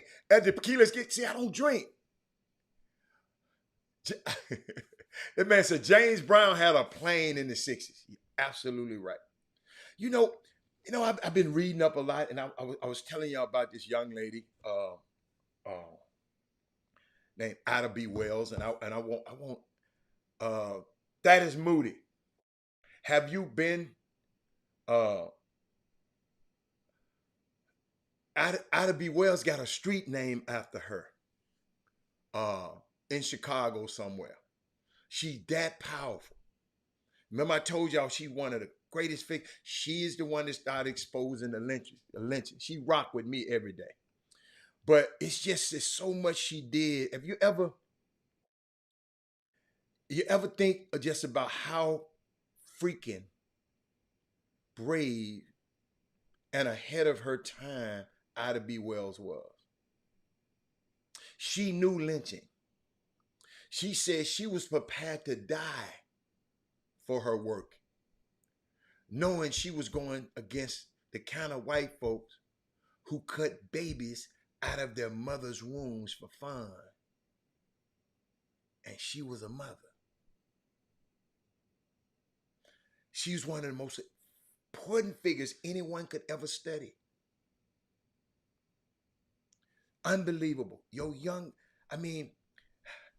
It's just so, God, if y'all get nothing else out of this show today, please go look this lady. This lady is just so amazing to me. And I didn't know about her when she was young. That's what keep making, and I know it ain't, I can cry over spilt milk, but I didn't know about her. But back to grassroots, somebody just texted me and said, thank you for the information on Ida B. Wells. What's going on? Something happened this weekend, and maybe y'all can share it with me. Great-grandson is a good friend. Wow, that is Moody. They changed the major artery, Congress Parkway, to Ida B. Wells Parkway. You're right. I couldn't think of the name. For the first time ever, a major down. Thank you. A lot of people don't know this. But y'all, somebody was tweeting this weekend. I think Buff tweeted. He said, and y'all help me. What's up, James? Y'all got to help me. Y'all got to help me, mamas. Y'all got to help me. What is happening in these youth gyms that's causing so much fighting in these events? Barry McDonald, Trey Phillips.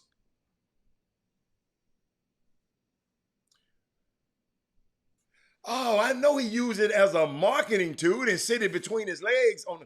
We know that part. That's the easy part. We know what he was doing. We know what he was doing. What's up, Slim?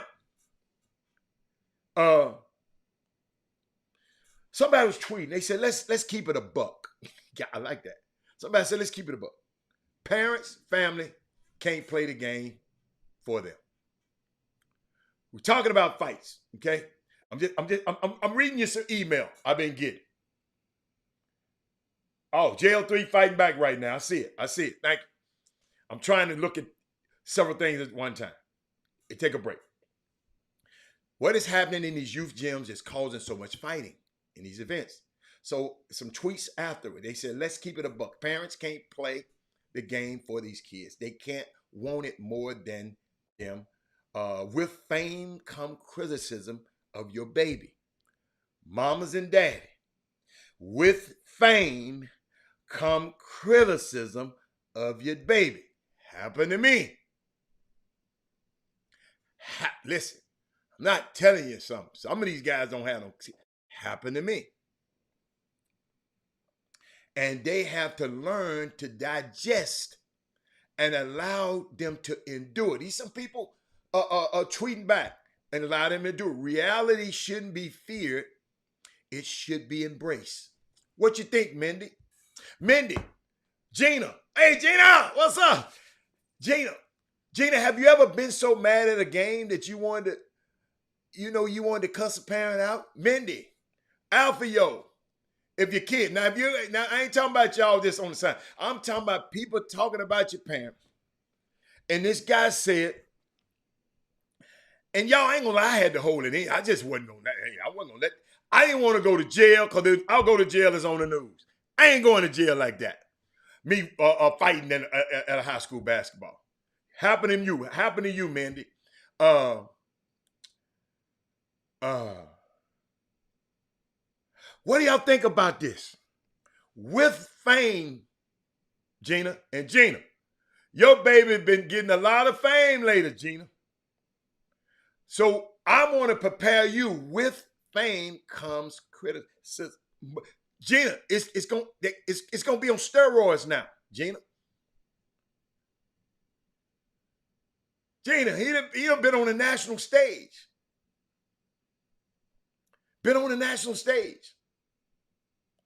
But we got to teach them. We got to teach them to learn to digest that, to allow them to endure. Reality shouldn't be feared. It should be embraced. I know you have it, Gina, but it's hard, Gina. I'm telling you, they was right next to me talking about mine. Then one guy said, I go with this intense. He said, I'm going with the intense atmosphere with high-level games and increased capacity, but no security. A home away sides. Should it be home and away like they do in high school here sometimes, football? Because maybe if I was on the other side and had me and them parents, I wouldn't have heard them parents. Maybe. No, but shoot, on my son's team, it was parents. It was parents on the team that was mad.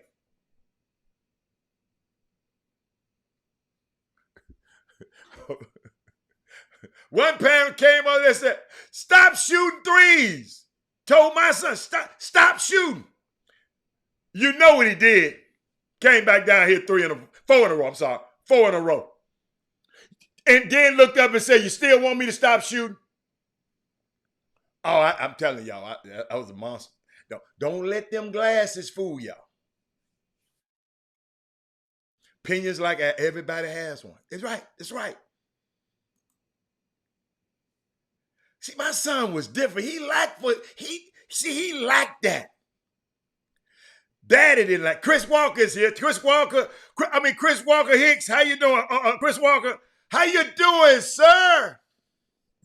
What's up, boss? What's up, baby? You all right? I know you had a little something to do, but I've been reading off of my tweets. You know, I get my little tweets and my little emails and the people telling me. And guess what we're talking about?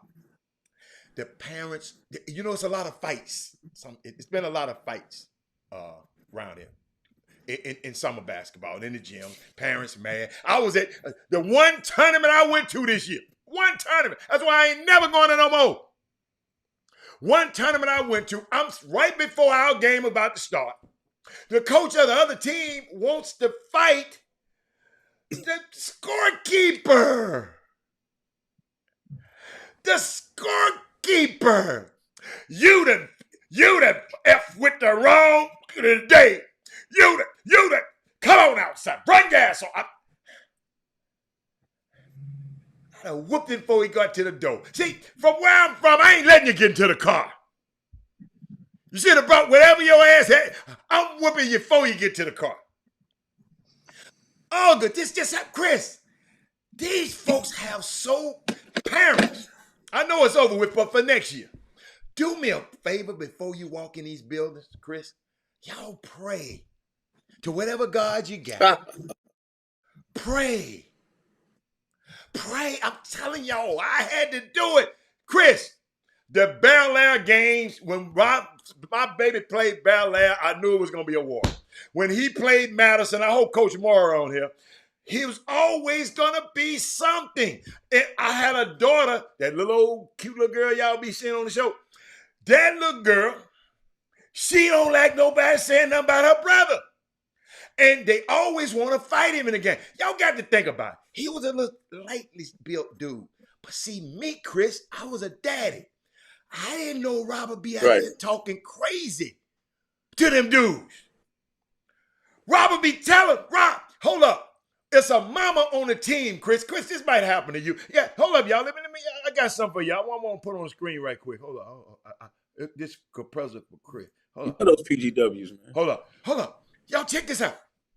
The mama hollered out. One of the mamas of the son of one of the sons on the team.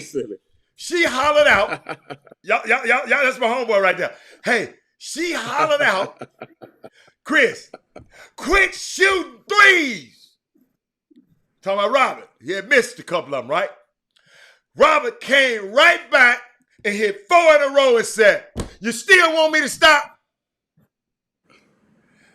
These parents. Yo, man, why you got the picture up there, man? Oh, okay, that was a mistake. I'm sorry. Why you messing with me, man? Yeah. That was Chris Walker, y'all, in case people didn't know. So, Chris, I know how these parents feel, man. But, man, you can't you don't want to go to jail. On the weekend, you can't see the judge before Monday. High tower games was the worst. Yeah, but Chris, I used to sometimes, Chris. So one guy said, but here's my thing. Why don't I know you always think I'm taking the other side, but why can't a parent be passionate? I didn't tell him not to be passionate. Did you listen to me yesterday? I mean, you go to the Rockets game and you listen and you sit next to some dude about 400 pounds acting like he can run out there the fastest Charles Woodson. You go to a football game or act like he can jump or shoot better than James Harden. Come on, man. That's just like you say, fanatic. It's the root word? Fan is the root word of the fanatic. How about this? They pay their money to come to the games. They think they pay their money to get to yell at you. If you go to a summer game and they baby out there, okay. You ever see National Geographic? Yeah. You get those, because certain animals don't care about their young. They have them, they leave. Like a lot of these, a lot of these parents out here today, we act like we animals and stuff. We have babies and we just keep it pushing. No. But the ones that care, that are protective over their young, they'll kill you.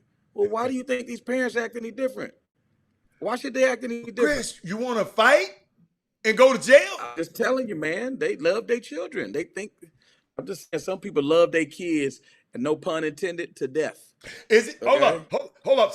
One of the guys who retorted, he said a surplus of hope with scarce perspective. Dreams getting shattered on youth on a regular in youth basketball. Is it because of the frustration? Is it because of the frustrations? Then somebody said, we've got to get better security in the youth gyms, man. Way too many fights, incidents happening, seeming like every weekend. And it ain't the kids either. It's the adults. I agree. Okay. I agree. I know when I was a summer coach, if I saw one of my parents. There you go. Look at him, y'all. Chris, I'm going to give you a chance to come back. If not, just come back off and come back in. Look at him. Yeah, he froze up on me. Hey, somebody take a picture of that for me. Somebody take a picture of that and send it to me. Somebody screenshot that for me. Because I'm over here trying to, somebody screenshot that for me and send it to me. Okay, let me get him out. And let me get him out. And he'll come back in. He'll come back in. I cut him off. He'll come back in. But he in a bad situation. And then you know this rain going on. See, he already back. Look at it. Hey, man.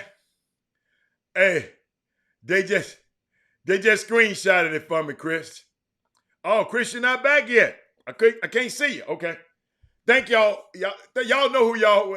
Thank you for screenshotting to me. I got another one for y'all though. Thank Daryl Anderson. I got another one for y'all. Hold on. Who was that said what's up there? Let me see who said that. What's up, Fraper? What's up, baby? Jimmy has great security. You can't miss. Yeah, Jim. Jimmy's events. Don't mess with Miss Marjorie. Chris, I see you there. I got you, Chris. I got you. All right. You back? Can't hear me now? Yeah, Okay. I got you, baby. Thank you, Jonathan. Griffin. Chris, you froze up. You should. I got a picture of you. I'm gonna show you how you look when you froze up. I saw my head was turned. Yeah. Okay. No. I was saying was, I mean, these people love their kids to death. You know, man, like you mentioned before, like if it was your kid, man, you know, the way you're passionate about it, and you're one of the few that don't lose their mind, but it don't really bother me. Like it never really bothered me.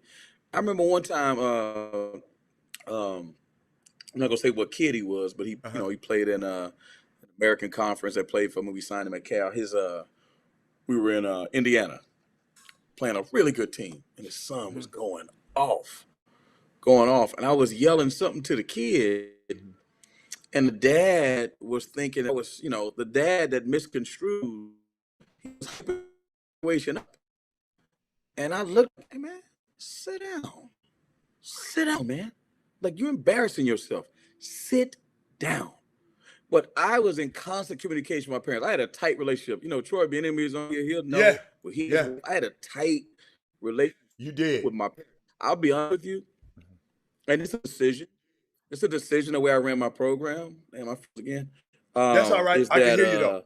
Yeah. I made sure I had a tighter relationship most times with my parents than my kids. Right? I'm a grown man. Right. You know. There's only so much a 17 or 15-year-old kid gonna digest. But those adults, they digest it all. So I made sure that I had a great relationship with the parents and made sure they knew exactly what was going on, because at the end of the day, the kid went home with them. Right. So it didn't matter if I had a great relationship with the kid and I had a terrible relationship with the parents. I focused on the adults. And even when I recruited, I did the same thing. I made sure that the adults and I were on the same page, because we were the ones leading the kid. Not saying it's not important to have a relationship with the kid, but you got to have a great relationship with the parents. And part of that is sit your ass down. Good point, you know, Chris. Stop that. Here's the other thing. How did you say this before? I used to tell my parents too, hey, stop yelling at kids because you don't know who you sitting next to. You don't know who you sitting next to. You yelling at players, and their grandfather be sitting next to you for all you know. Just cheer for your kid. Don't cheer against the other kids, and definitely never negative about us. Never negative. When I was at Nova, I remember Jay Wright, man. He used to always have this little mantra that I used when I became a head coach. I remember that. He would say, as soon as the game is over, never negative about us, always positive about them. Never negative about us, right? Always positive about them. Okay. Because if you're never negative about yourself, you positive about your opponents, how can people take you apart? Especially when you lose, when you're at your lowest point, right? You're at your lowest point when people would think you would lose control, and you don't. So don't be negative about your own teammates. Guess what? The enemy's going to do that. So why would you do it to yourself? Hatter, it's to your point when you talk about Doc Rivers. Say it again, Chris. Say it again. Yeah, you froze up on me. Gosh, I wanted to hear that one. We're getting back. We're getting back, y'all. We're getting back. That's unique, man. That's unique. Maybe the guys who over the program need to. I got you back, Chris.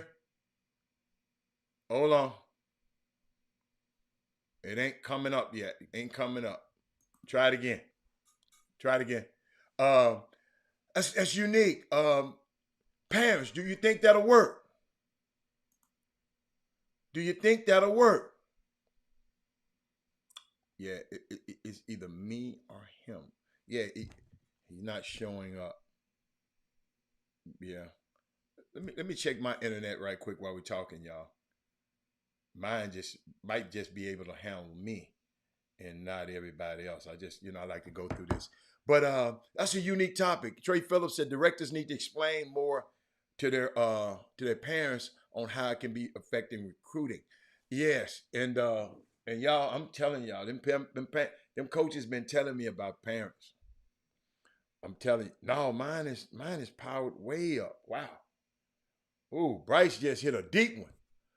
Oh my goodness. But he'll try again. Yeah, I got plenty of power.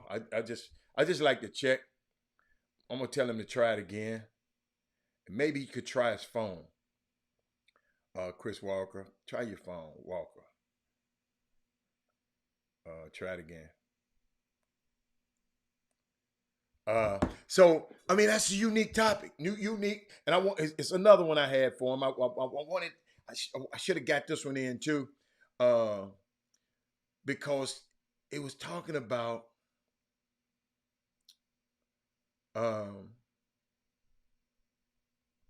these what you call them? Shoe deals. It was talking about these shoe deals and people having shoe deals. I wanted to share that with Chris. I wanted to talk about that. Let me see if I got another one I can talk to about the plan. Then somebody wrote, y'all check this out. I'm telling y'all, I got a list of stuff. Hold up. Then somebody wrote, most of you guys in AAU world is not fans of the kids. You're really haters. What do they mean by that? You're not fans of the kids, you're really haters. This guy said that. Okay. What do y'all think? What do y'all think? Chris will be back on in a minute. What about, I got another one for you. As a player, got one for you. As a player, you are what you put on film. If you can't shoot, they won't guard you. If you can't dribble, you're going to get heated up. If you can't guard, they're coming right at you. The film has never lied. What do y'all think about that? I know this game is intense. I know it. We got 15 minutes. The game is intense because I'm trying to watch it too. What do you think about that?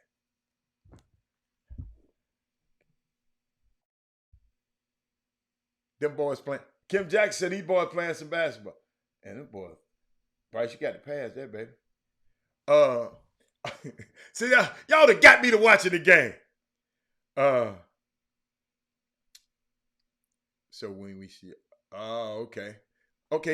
Some lady, hold on. I wanted to find out. Y'all know this lady?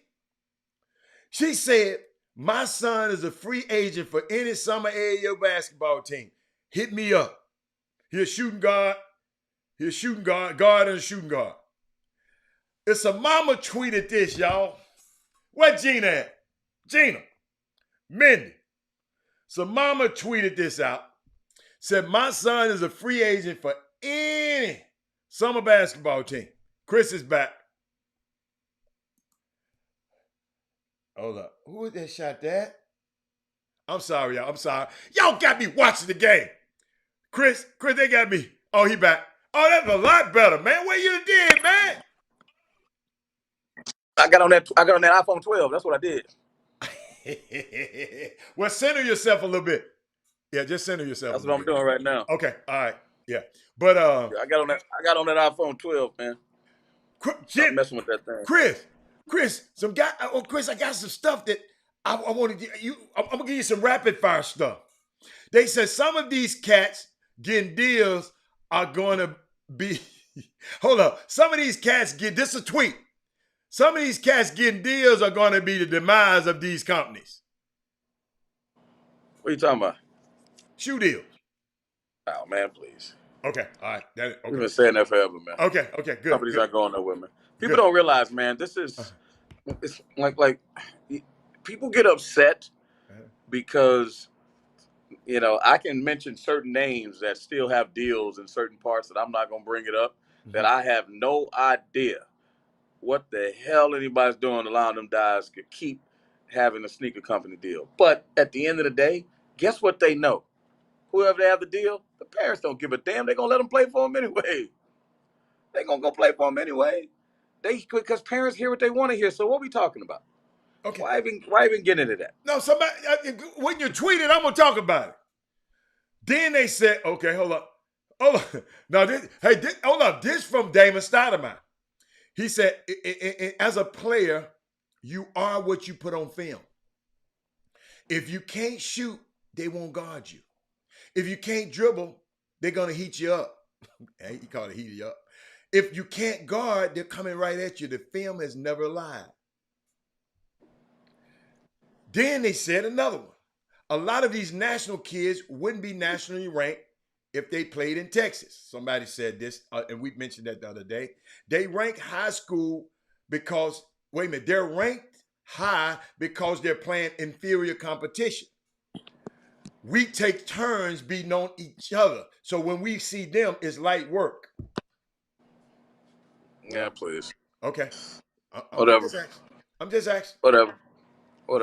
One mama tweeted this. My son is a free agent for summer AAU basketball. Hit me up. Okay. I'm cool with that. They tweeting this out. Again, who cares? Here's this call, Hatter. Can and can't. Can and can't. Okay. Miss or make. Okay. Can play, can't play. Okay. I tell parents all the time, if you live on a block and the houses are going for $400,000, you can't go sell yours for $600,000. You see what I'm saying? You can't sell it for $600,000 if they only going for $400,000. If nobody's looking at your kid and he's on the circuit and he's playing in front of coaches and nobody calling you, that may be his value. I'm not saying that's the case, but that may be his value. And for the mere fact that only 1% get a chance, that means you're going to have 99% of the people out there going crazy and beating up on each other. This is what the market creates. I'm sorry. I don't have a problem with it. It's never going to stop. You know why it's never going to stop? It ain't enough spots to go around. It doesn't matter. You can't, when you satisfy this, you're going to piss that one off. When you piss that one off, you're going to satisfy the other one. It's never going to end. So what's the point? Okay. It's never going to end. It's never going to end. Never. There's no perfect system. No perfect system. I got something for you because you hadn't been on the show. What do you think? What did you think about what happened last night? I want to get your opinion. What part? I mean, the game. Give me Giannis? Yeah.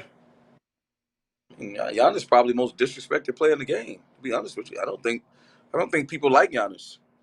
I don't think it's a 3-ball thing. People talking about, because he doesn't shoot threes. Guy had 50 points last night. Right. I mean, come on, man. Let's keep 100. The guy was 2-time MVP. Probably could have won it again this year. 16 of 18 free throws. They say he can't shoot. Yeah. Right. Well, the game 3 and game 4, it was a game 3 and game 4, he didn't shoot them well. Okay. But game 1 and 2, and he did. 17 and 19. Right. I mean, he showed that big players show up when it's time to show up. He showed up. You know what I mean? Showed up, showed out. So the guy's an elite player. I mean, think about where you mentioned, I was texting with my boy. I'm talking about, he's a scout in the business. We was out last night. And he said, they are now moving on from, the league is moving on from LeBron. I said, the hell it is. What the heck? What are you talking about? And sometimes them coaches getting their feelings because LeBron didn't beat them up so bad. You know what I'm saying? That happens when you're on your phone, Chris. Yeah, that happens when you're on your phone. That's a good one. Chris. I love that. He gonna get to something I want to talk about in a minute.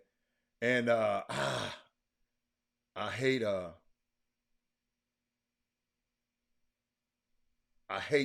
he had to go off. You know, I think about I don't know if you watched the show yesterday. I showed you the clip, the little few minute clip that Giannis, they was filming a movie over there in Greece, called, what's the name of the movie? What's the name of that movie? Called Dead Europe. And Giannis' mom is such a hustler. But she got both of them some parts in the movie. I don't know if y'all didn't see it. While we're waiting on Chris, I'm gonna see can I find it. Yeah, here it is. Check this out, y'all. If you didn't see it yet.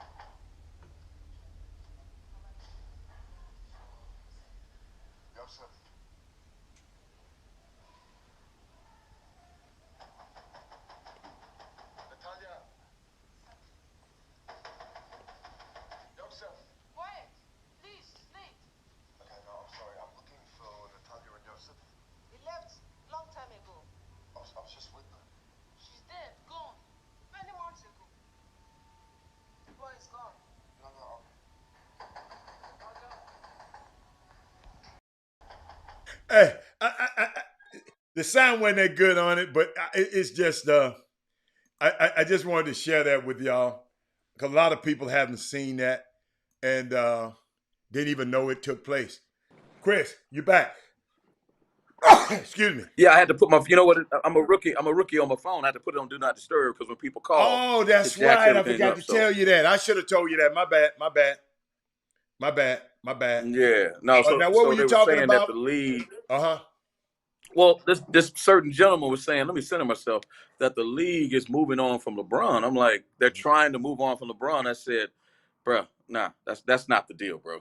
I mean, let's celebrate what Giannis did. Let's celebrate what Giannis did. He finally won one.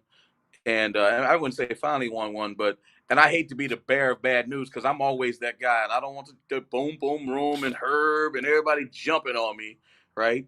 But the Nets were injured. Yeah. The Lakers were injured. I agree. Right? I agree. And again, Chris Paul, game 4, did one of his old Cliff Paul moves, turning the ball over 2 at a time. Trapdoor. I'm gonna call him trapdoor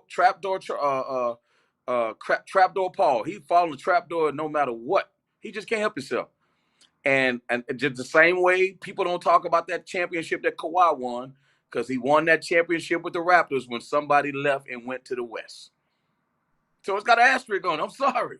You know who I'm talking about. So my thing is, again, I'm glad Giannis got his ring, and let's celebrate it. But you know, in our circles, ain't nobody got no respect for that. And you know what he said too? He said the league is, because they're trying to become global, right? Trying to become global. Right. You got Joker won a MVP this year. Mm-hmm.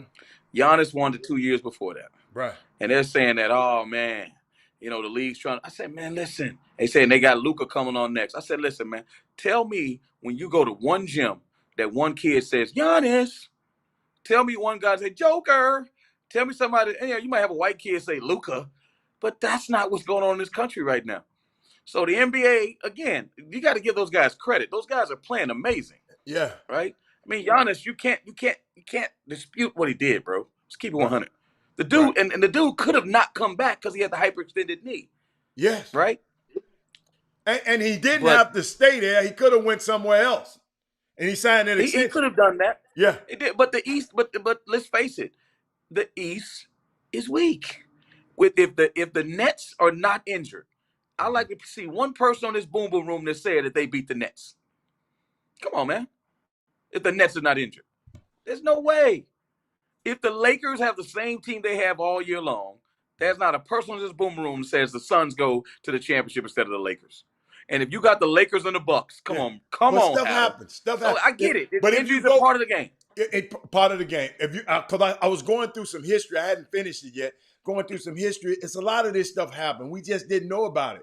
A lot of stuff, people got hit, people got injured. But I was just thinking about the name 1 year. Name me a year.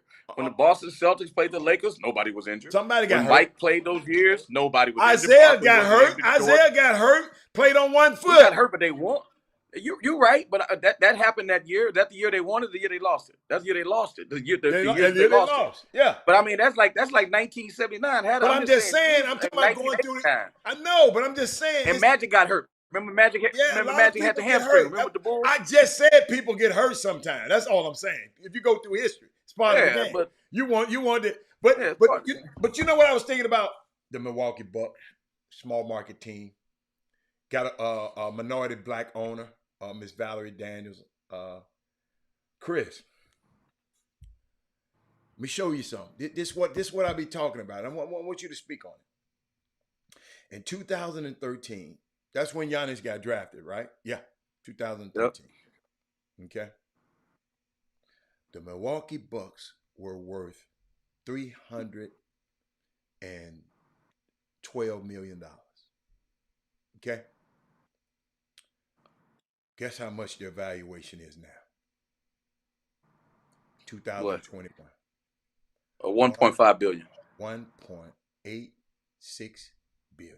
$1.8 billion. And I'm sitting there watching. The reason I'm telling you this, Chris, the owners, that's their wealth they're building. The players don't build no wealth in the team. That's true. You follow? Makes sense. No, I'm just showing. I'm just telling people. That's why when these players get this money, every time they paying them too much money. No. Look. Okay, good. Somebody, what is that? What is that? Okay. Somebody sent a whole nice little that's name. too damn long, man. Y'all can't be sending that shit too long, man. That's a Milwaukee Bucks fan. That's all that is. Yeah. God damn, who is that? That's Alfie. Yeah. Alfie must be a Bucks. Oh, he was just agreeing with what. He's actually probably helping your point. Yeah. So that's when they drafted the young fella. That's when the Greek freak came in. Y'all, I'm just telling you the value of the players. All I'm trying to say, the value of the players. All NBA teams, Chris, have increased in value during that time period, but the Bucks has clearly outperformed others. See, that's what he's trying to show down here. The average NBA team is a plus 300. I don't know if he got it on there. A plus 300 and 330%. But the Bucks is 500%. The Buck combined with Giannis, I mean, that young man helped turn that franchise and its value around. But Haddock, let's keep it 100. Keep it 100. Okay. The Milwaukee Bucks has always been a great franchise. You talking about with Sam? Remember they had Sam and the Big Dog. They've always had good players. And here's what people don't realize about Milwaukee, right? I'm talking about the money right Milwaukee. now. Keep going. I understand where you're coming from, but the money, the people got something to do with the money and the value of it too. How many people were outside that? Now we call it D or something. 60-some thousand. Tell me another team that could have pulled that off. Nobody. You know what that means? Because if you know anything about Marquette University, right? Sell out every single game, 17, 18,000. In Milwaukee, basketball is a real thing. It's a real thing in Milwaukee. And so all they need to do is get any type of winner and they were going to support it. That thing that's a machine there, bro. Milwaukee's a machine in basketball. And a lot of that, you know what's funny? I was sitting at the little taco spot the other day, had it waiting on you because you dissed me. But I'm sitting next to this one dude. He up here cheering for the Bucks. I'm like, you live in Texas, man. The hell you cheering for the Bucks for? You not gonna cheer for Chris Paul? Guess what he said? Man, I'm from Chicago. I'm cheering for Milwaukee. I'm like, what? That's what he said. I'm from Chicago. I'm from the Midwest. People from cheering for the Bucks. Yeah. I'm with that. What he said. And Chris, and let me tell you something, people. And I'm gonna share this with my people out here. And don't let two guys from out of town that don't live here, you used to live here and don't live here anymore, don't let them pick a spot for y'all to ever meet. And I'm gonna tell you why. Nothing wrong with the guys. The guys just don't know. Chris called me one day. He said, Hatter, meet me at Sound Boat. So I'm Man, headed. why you put my business in the street, man? Okay, Sam said, meet me somewhere. Oh, I'm gonna put this business in the street. I got to put this. I got to put this in the street. Then you said, because I got to talk about this ghetto ass spot. Chris said, yeah, I'm gonna talk about him. Chris, this chop shop. Can I chop you up? I know what you want to talk about. I know what you want to talk about. So check this out, y'all. Because I'm different, man. Ooh, man, them Griggs, them balling. Hey, y'all follow me on this one. So Chris said, "Oh, go to another spot." I said, "Okay." I never heard of the spot. Okay, me neither, by the way. Huh? Me neither. He ain't never heard of it either. So I pull up, Mr. Russell. Pull up, Mr. Russell. I pull my car up there. I'm about to valet. Mindy Collins. This dude said, I'm going to a restaurant. This dude said $40 to valet my car. I told him you got to be out your rabbit ass mind to think I'm going to give you $40 to go. I go to Mastro's. I go to Eddie V's. I go to Vic and Anthony's. So do I, by the way. No. So do I. I know you do. I know you do. You didn't know, Chris. No, you're right. I didn't. This ghetto ass spot on Richmond called the Atomic Bottle. Atomic Bottle. Listen to me. Then I saw the people walking up in there. I said, wow, you gonna get it with your people. It was your people now. I know it was my people, but guess what? Listen what I did. I completely left, y'all.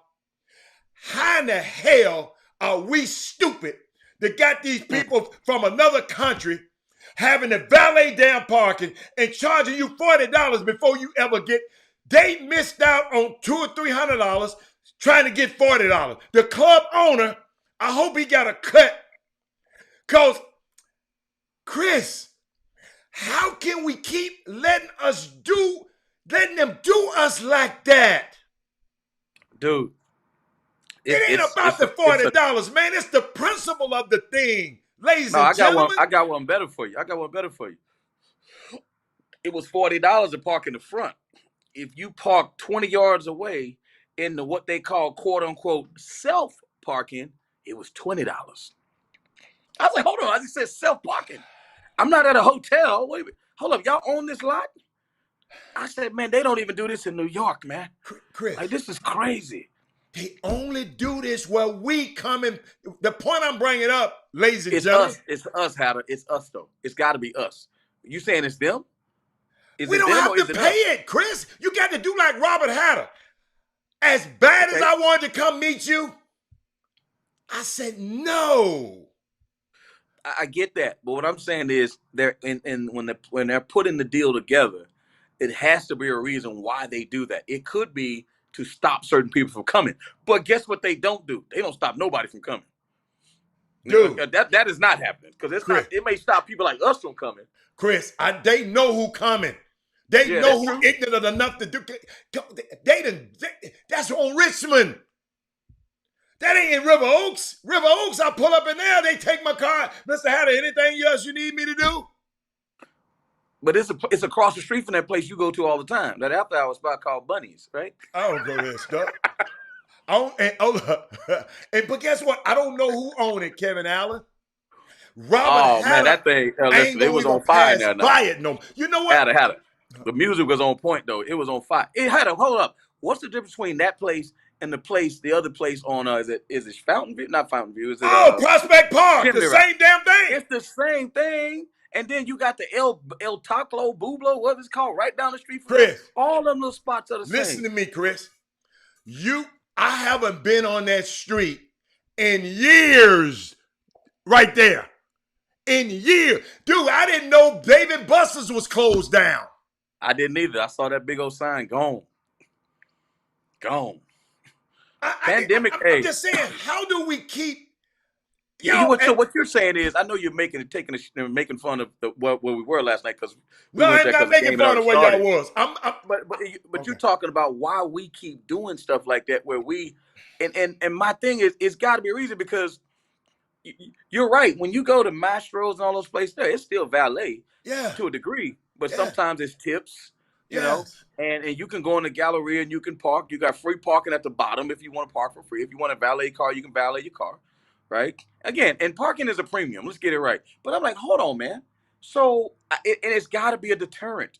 It's got to be. Because if they're saying, okay, Richmond, we got them boxed in. It's a hotel across the street.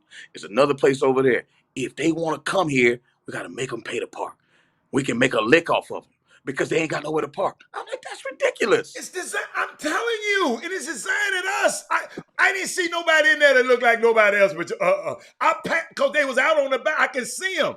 I said, I'm not coming in. Listen to me. I never would have turned into that. Soon as I parked in that parking lot, I know I was in the wrong damn place. Hey, Robert Hatter just don't go to nothing like that, player. That's all. No, I hear you. I hear you. But, you know, sometimes, you know, so here's the thing. Here's the question. Because here's what it comes down to. Obviously, I live in New York. Is that the only places we can go to when we want to be around our own? That's the question.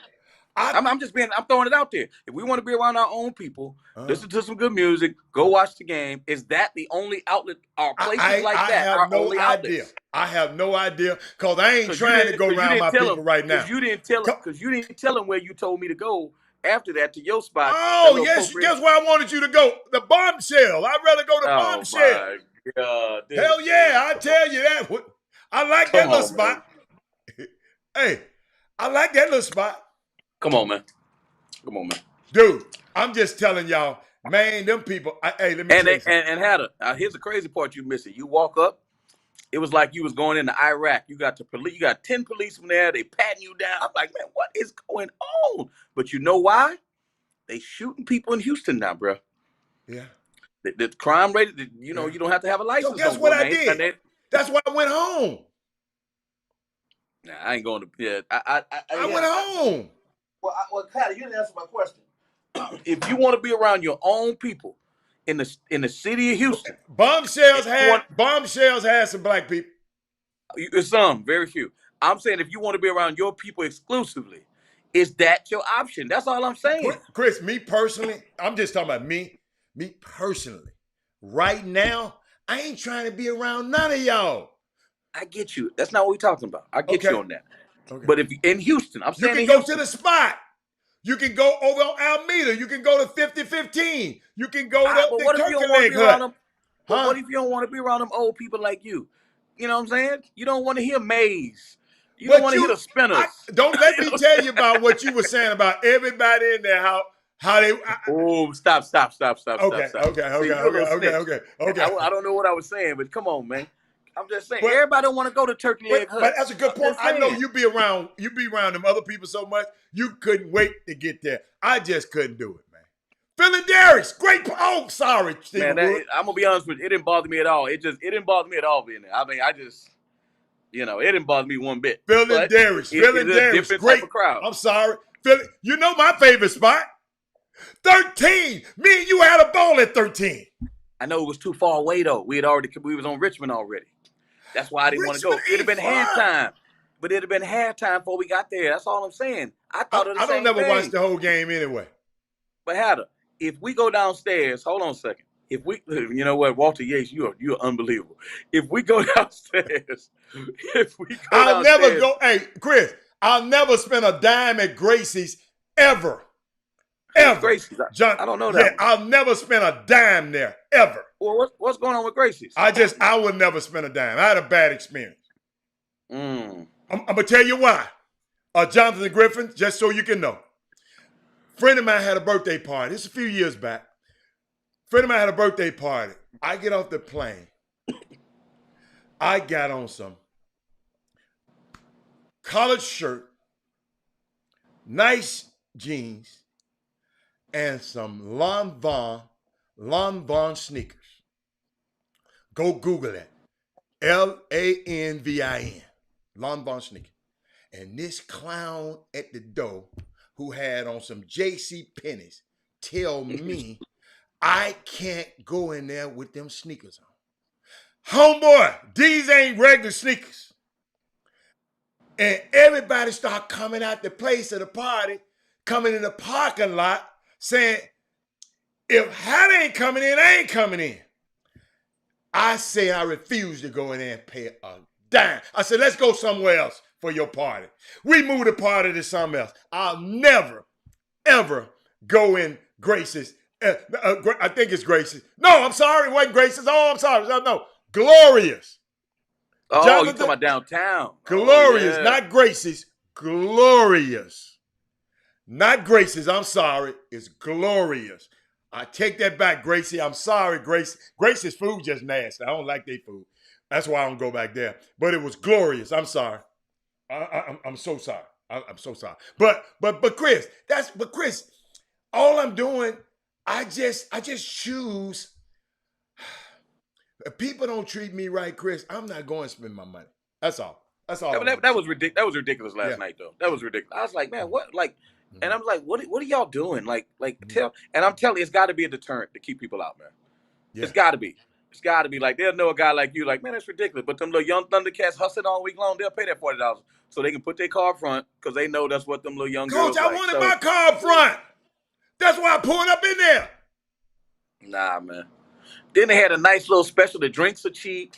You know, the food was actually decent, and you can get $200. It was funny, man.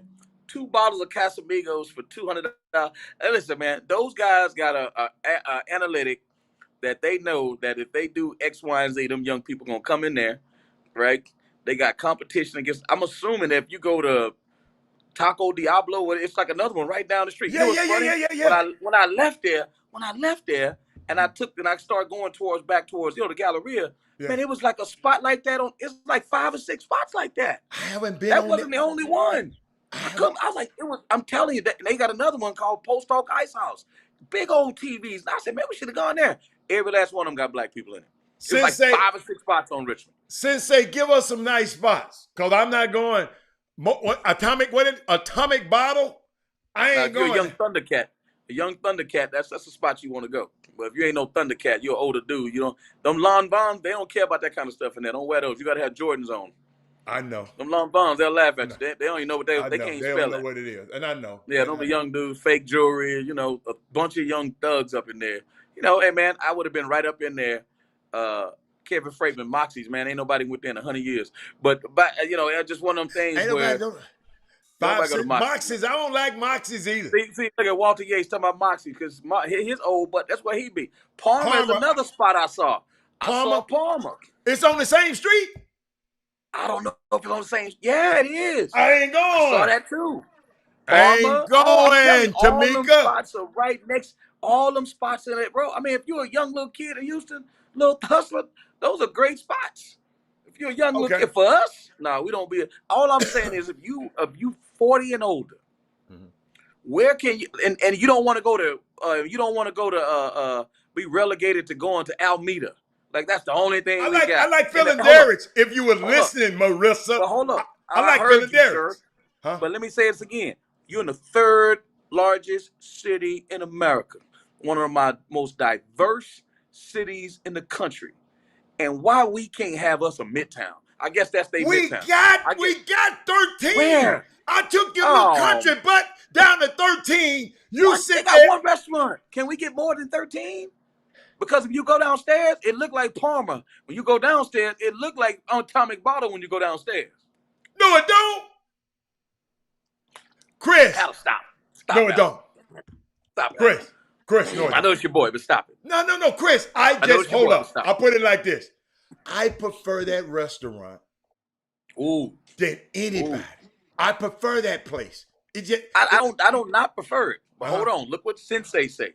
Read that right there. I don't care about the truth. What Sensei say. What they say. The other spots around town discriminate on us. Is that true? So I'm just saying. Is that the root of it? Because I don't even go to Midtown. I've had bad experiences in Midtown. I don't go to Midtown, man. Midtown ain't nice. Midtown ain't nice. I don't like Cyclone Anaya. Me and you went down there one time. I don't go to them places because I just don't feel comfortable. Why don't you feel comfortable? I just don't like Midtown. I don't really like to go out around a lot of people. I'm gonna just put it like that. But once I like about 13, maybe I know the staff, I know the people. I like Phil and Derek. I know the staff, I know the people. I just like to spend my money. I don't give a fat rat's ass what y'all do with y'all money. I like to spend my money to people that makes me feel good. Because I don't go out all the time because I'd rather be on the golf course, Marissa. You can't go to the golf course at 10 at night. I don't like to be out at night.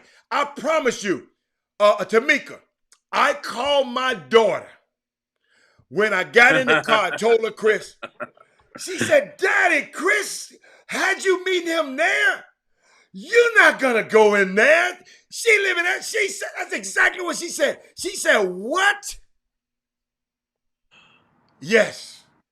And Man, guess what, Marissa? You're being messy right now. I can go out of town anytime I want to. So I can go to these other spots. So I really, when I get back home, I just want to chill. Really, what it's trying to say ain't nothing to do in Houston. That's really what I'm saying. Yeah, nothing to talking do about here. Going out. Nothing to do. Nothing to do here, bro. I'm not going out because if you live in Cyprus, there's nothing to do in Cyprus. So you drive all the way to Houston so you can go to Alameda. Come on, man. But There's nothing to do in Cyprus There's nothing to do out there. Hold up. Cyprus had a nice little comedy store out there, comedy spot out there. And Okay, that what a lot about of people Sugarland? just go to. Out there, out there all the way far out. I'm just saying, like, it's not as much to do as people think. The man Come said, on, stay dog. out of them yin yang spas. They love your money. Hey.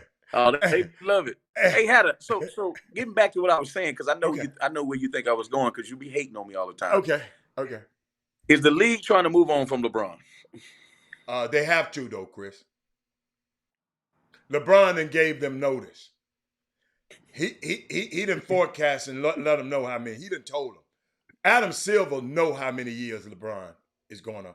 So now they got to find a LeBron by committee. They ain't going to find no LeBron. You can hang that. Chris, I haven't seen him at the EYBL. Have any one of y'all seen him at any of the Adidas tournaments?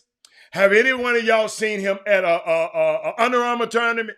So they have to, Chris. We moved on from Michael.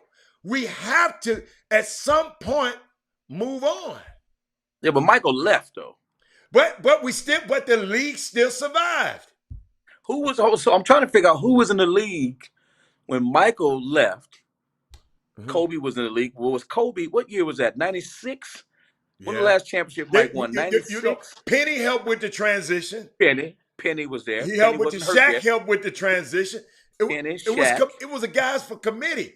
That's what's gonna happen with LeBron. We got Luka, but you talking about the next black star? Devin Booker. Who are the next stars? Devin, you don't like? Come on, Hatter. You need to stop. Stop that. I'm not going on that bandwagon yet. Y'all. Okay. Well, he got to do some more. Huh? He got to do some more. They went from not being a player. He ain't gonna be. We said LeBron, man. We said how we gonna. No, I'm saying other players. I'm saying name some other players. I'm not saying he's the only one, but Devin Booker got to be one of those guys. Tatum. I like Booker better than Tatum, but okay. Tatum a new ass. I mean, a new butthole. I don't know about all that. Yeah. But keep going, though. Okay. Yeah, you can keep going.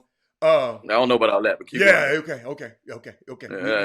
We'll find out. We'll find out. Harden. Yeah, James Harden. We'll see. James Harden. Yes, we got James. Another one. We got Kevin Durant. We got Steph. We got Giannis. We got Steph. Got Giannis. Yeah. I guess you can. I think the league is. Why everybody talking about Zion? I'm not no Zion fan, man. I ain't gonna pay $2 to go see him right now.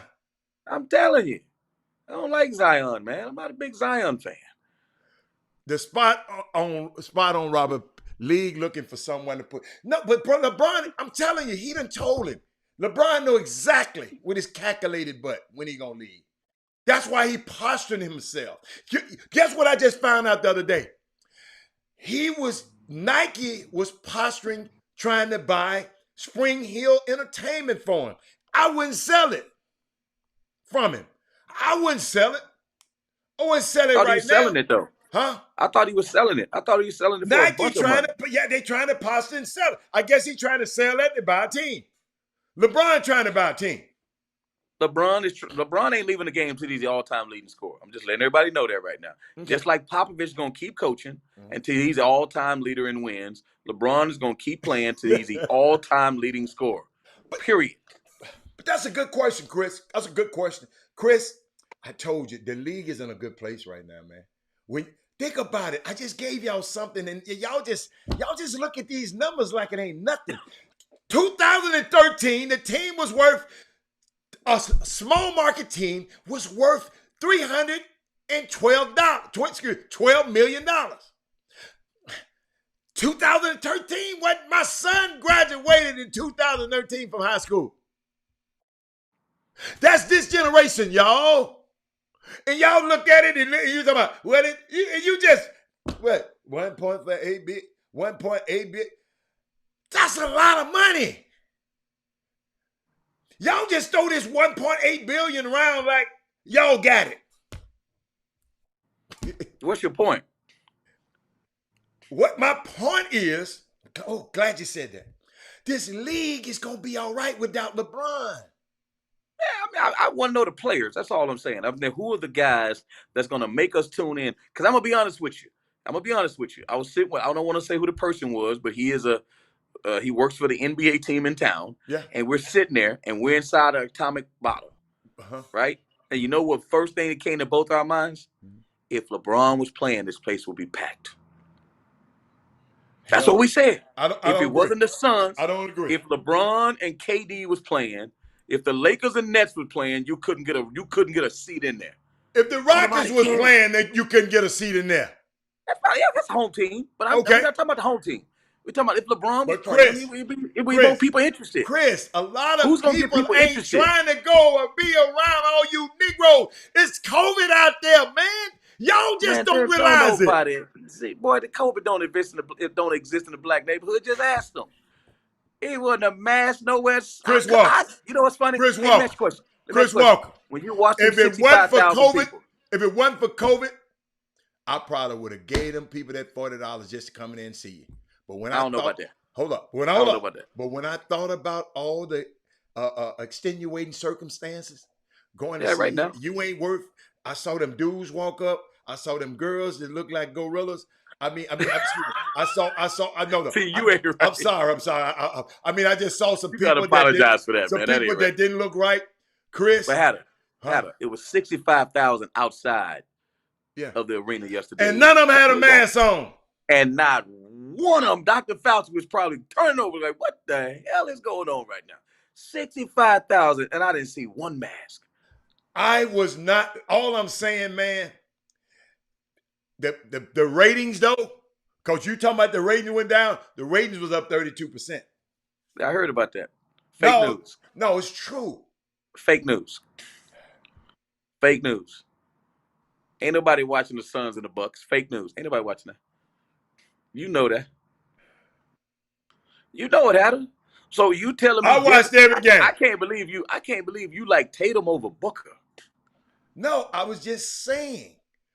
You come talking about y'all done listen. Y'all listen to Stephen A. Smith now. I don't. What you mean he in the finals though? He's in the finals. He got locked up and been in the final. He locked up. Locked up. If he don't have Chris Paul, Devin Booker would be back at home.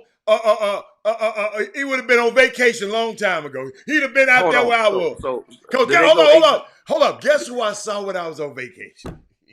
Who? What up, Herb? I can't wait for my people. I wish somebody. Hey, y'all. I'm sitting down, overlooking the ocean, at breakfast, having a great time. And this big dude walked in there with a damn dog in the restaurant of the resort. Guess who he was? Because he was on vacation with me. Kyle Kuzma with a barking ass dog inside the restaurant. You told me about that. I said, man, do you know this big? Take this big ass. We had a big wolf. was barking man, at everybody. Listen. We get like Freightman say, he's a service dog because Kyle Kuzma can't see. That's why he can't shoot, and we need to get rid of him. That's what we need to do. He can't see because he can't shoot, and we need to get rid of him. Hey, what's the name? He's an emotional support dog. That what my sister got. Her dog got the outfit and the harness, in the harness that says emotional. So wherever she goes, she can go with that dog because after her husband died, that dog was, emotional support. Unbelievable to me. Hey, man. So Kyle Kuzma. Hey, did you see? Go on, Kyle. Yeah, Kuzma, I'm sorry. No. Did you see that? Naomi Osaka went at Megyn Kelly. Did you see that? What'd she say? I didn't read it. What'd she say? Because she was like, wow, they were making fun of her. They says, what's funny? Here is Naomi Osaka says she needs mental help, and she's on every cover of every magazine, and she has this and she has that. And then Osaka went back at her and said, if you know how shame on you, you're in the industry, you should know I did all of this last year. It just comes out now. Oh, you got to read it. Chop her head off. Wait a minute. If you knew anything about this, you would know that I did all this stuff last year. And then she blocked her. And so Megyn Kelly puts up the thing about her blocking her, and she says she's just soft. She don't have no. It's like she just wants people. She only wants to talk to the people that cheer for her, and she don't want to be criticized. That's what she said. But Megyn Kelly said, "I'm here all day." I said, "Dang." Megyn Kelly. You talking about Fox? Hold on. You talking about Fox News? Megyn Kelly. Man, they was going at it on Why Twitter. are we mentioning her on this show? I can't stand it. Well, we talking about Osaka. I can't stand that heifer. Her and Lauren Ingham. I don't know. Lauren Ingham. She's a beast. Lauren Ingham something else now. And don't care. Something don't else. care. Boy, I had something for y'all before I got off the show. Keep talking, Chris. I'm trying to find it.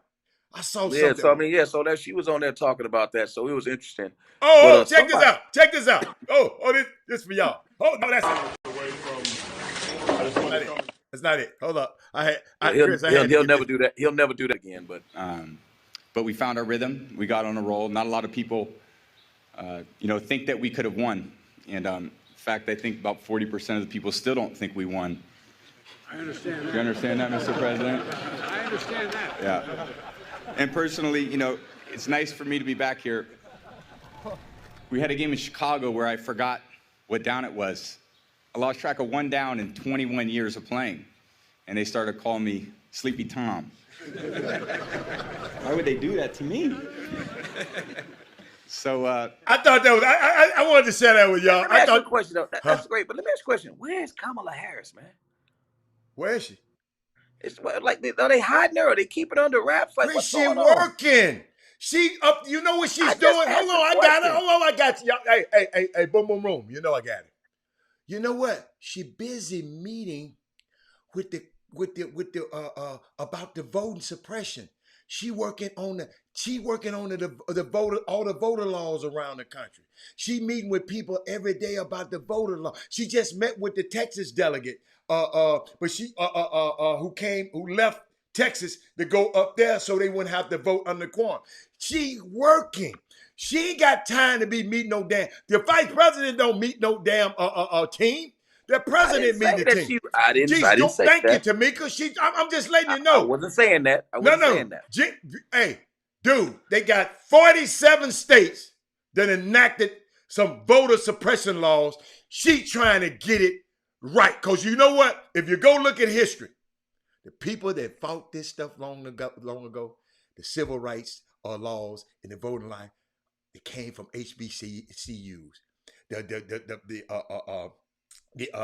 Thurgood Marshalls of the world, those kind, and all of his crew. So guess what? Biden told her, baby, hey, excuse me, Kamala. Yeah, not baby. I'm commissioning you. You go take care of that. Go take care of that business. My old man, I can't do it. So that's what she's doing right now, Chris. I'm just helping you out Because I know I happen to know. I just asked a question. I can no, but and I gave you an answer. Yeah. You just asked a question. I gave you. It's okay. I know what you're doing. Rick Thames. You got to watch Rick Thames the third, boy. He'll say some wild, boy. You gotta watch yeah. on the boom boom room, boy. Yeah. They something else. You got to watch Kamala them. to send some of his They'll flip on you partners in to a jail second. or something. But what What's else we that? got before we get out of here, man? Because it's Women Rock Wednesday. Shout out to all the women today, and we closed it with Kamala Harris, and thank you, Tamika. Says she's doing what she's supposed to be doing. That's what she's doing her job. Thank you, Tamika. Thank you. I'm not gonna say anything about Kamala Harris, but I'm gonna leave that alone today because I don't want people to start chopping me up. Them AKAs gonna tear your head off.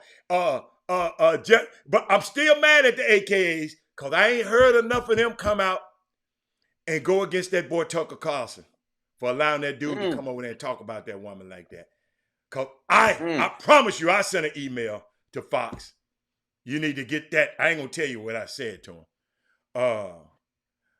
Yeah. They like that stuff, man. That's ratings. They like that stuff. Yeah, but you shouldn't sit up there and talk about a woman slept her. The vice president of the United States slept her away. That's unbelievable, man. I mean, that's soul degree. We would never say that about a man. No, and we're talking about double standards. You would never. A woman's you ain't said it about Megyn Kelly. Megyn Kelly. You ain't said it about Laura Ingham. That's right. And I don't know if they did those things or not, but it doesn't matter. It's been rumored. Right, but I'm saying a woman in general. I don't care white, black, or whatever. We're talking about gender roles in this country. If a man sleeps with a lot of women, we say he's a pimp. If a woman sleeps with a lot of people, you say she's a you know what, and that is unfair. And this is a married woman. Yeah, it's ridiculous. It's ridiculous. Like, but hey, it's ridiculous. But Rupert Murdoch allows that. Tucker Klansman. You're right, Claude Thomas. Tucker Klansman. Hey, I don't want him to talk about the border. He talking about they ain't talking about the border. I don't care if they don't talk about the border. Shit, I ain't never been to the border. I flew over the border.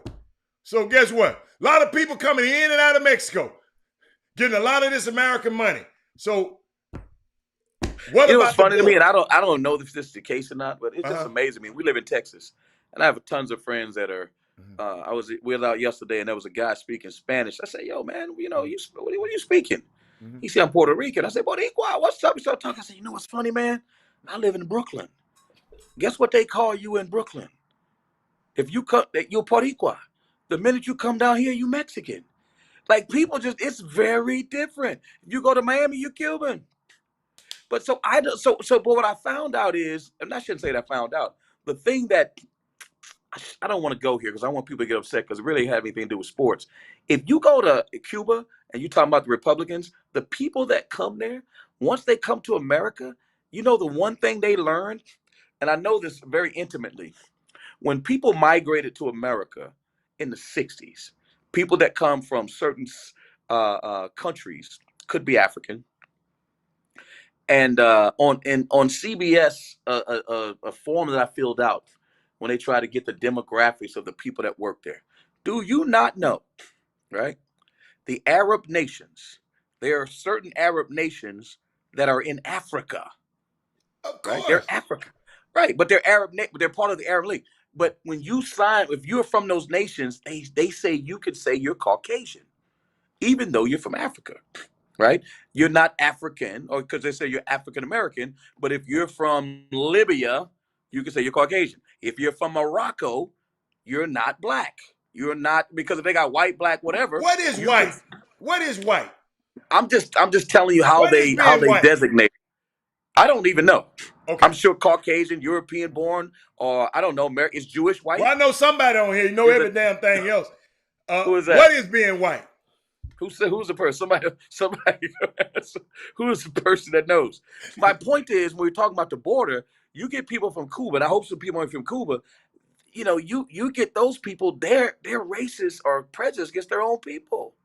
You get people from Mexico whose families come over here from Mexico. They've been here for generations, and they want to close the border. They don't want other people coming, even though that's how they got here.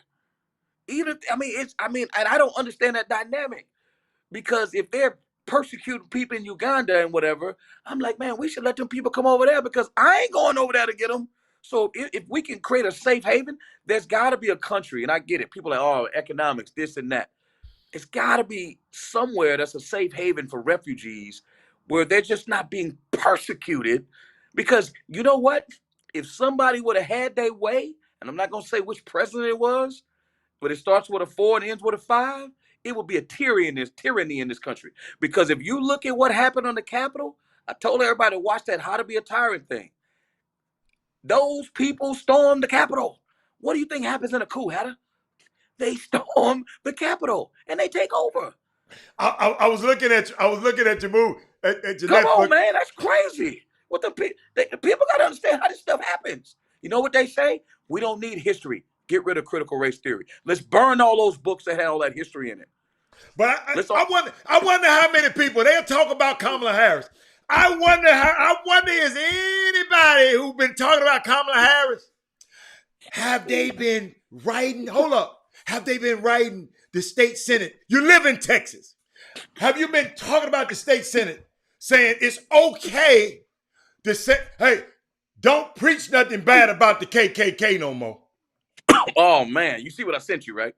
Yeah. Oh, my God. But I just wonder. Can't believe that. Kamala Harris didn't do that, did she? Unbelievable. I wonder how many people had, man, these folks kill me. You can't make it up. You cannot, Greg Abbott, you can't make this stuff up. That's happening in Texas right now. These folks worried about something happening in California and Greg Abbott's and Ken Paxton tearing your damn head off here in Texas. But you want to talk about Kamala Harris in California? What she did 100 years ago. She the vice president now. Disrespectful. Unfreaking believable. Disrespectful. And he said nothing about Ted Cruz. Kamala Harris. She messed with Willie Brown. So what? Everybody that messed with somebody. Disrespect. You know what I tell people all the time? Hey, man, would you want a microscope on your life? Let's do me a favor. Let's get rid of the highlights. Forget Sports Spinner top 10. Let's do your top lowlights. Wow. Let's put those in the public atmosphere and see how you would feel. Wow. And because you made personal choices, right? Would you want that? Would you want see, ain't nobody writing about some of y'all because what you ain't did nothing. If you do something, guess what? You might make a mistake. But if you ain't never done that, but I wonder how would you feel if your life, somebody could just, hold up. Somebody can look at Rick Thames. Rick Thames. Again, it's nonsense. You don't even like when guys say propaganda, coach. It's propaganda. Let me tell you something, man. Let me tell you something. I had a lunch with my nephew. Don't even talk about it, Chris. Let people like that. I'm just talking about when people don't understand. I had lunch with my nephew today. He says, I want to be a singer. He says, but you know what? I'm just afraid that people aren't gonna like me. I say, you know what? I said, let me give you a science project. I want you to go to YouTube. I want you to find the best singer, whoever you think, Bruno Mars, whoever it is. And I want you to get his best song. And I want you to look right below that video. It's going to say thumb up and thumb down. And it could be a Grammy-winning song, and that's going to be some thumb downs. There's going to be some thumb downs. It could be Michael Jackson. There gonna be some thumb downs. Great analogy, son, stop living your life worrying about them thumb downs. If you in politics, you're gonna have some thumb downs. The question is, do you have more thumb ups? So get off Kamala Harris. Yeah. Please. Give me a break. Same Please. way they jump on Obama. You don't understand politics. You're in the peanut gallery. Shut it down somewhere. You don't understand the opposition that is against you and what's going on. So stop clickbaiting and get off that fake news because you have no understanding how policy works and how them people have to rob Peter to pay Paul in politics. You don't understand politics. You don't. You don't. Oh, you don't. Hold up, Chris. Wait a minute, I got something for you on that one. Understand? The same way, well, why don't this player play? Hey, man. Hey, homeboy. Let me tell you something. That dude get paid more than that guy right there. It don't matter. If they don't pay that dude right there, they're going to have a real problem on their hand. And guess what? It doesn't make sense to not play a guy that you're paying. Because you got to justify getting rid of him. If you don't give him a chance, you can't get out. I mean, they don't understand politics, man. And some of them know and just don't care. You know what? I think I said it one time. It's hard to explain to somebody who think they know what they don't know. Chris, it's hard, Chris. These people think they know because they done read it. Hey, listen. I'm sorry. Go on, Chris. The enemy of knowledge is not ignorance, okay? It's the lack of knowledge. Like you said, there's people out there that think they know. They're the most dangerous people on this earth.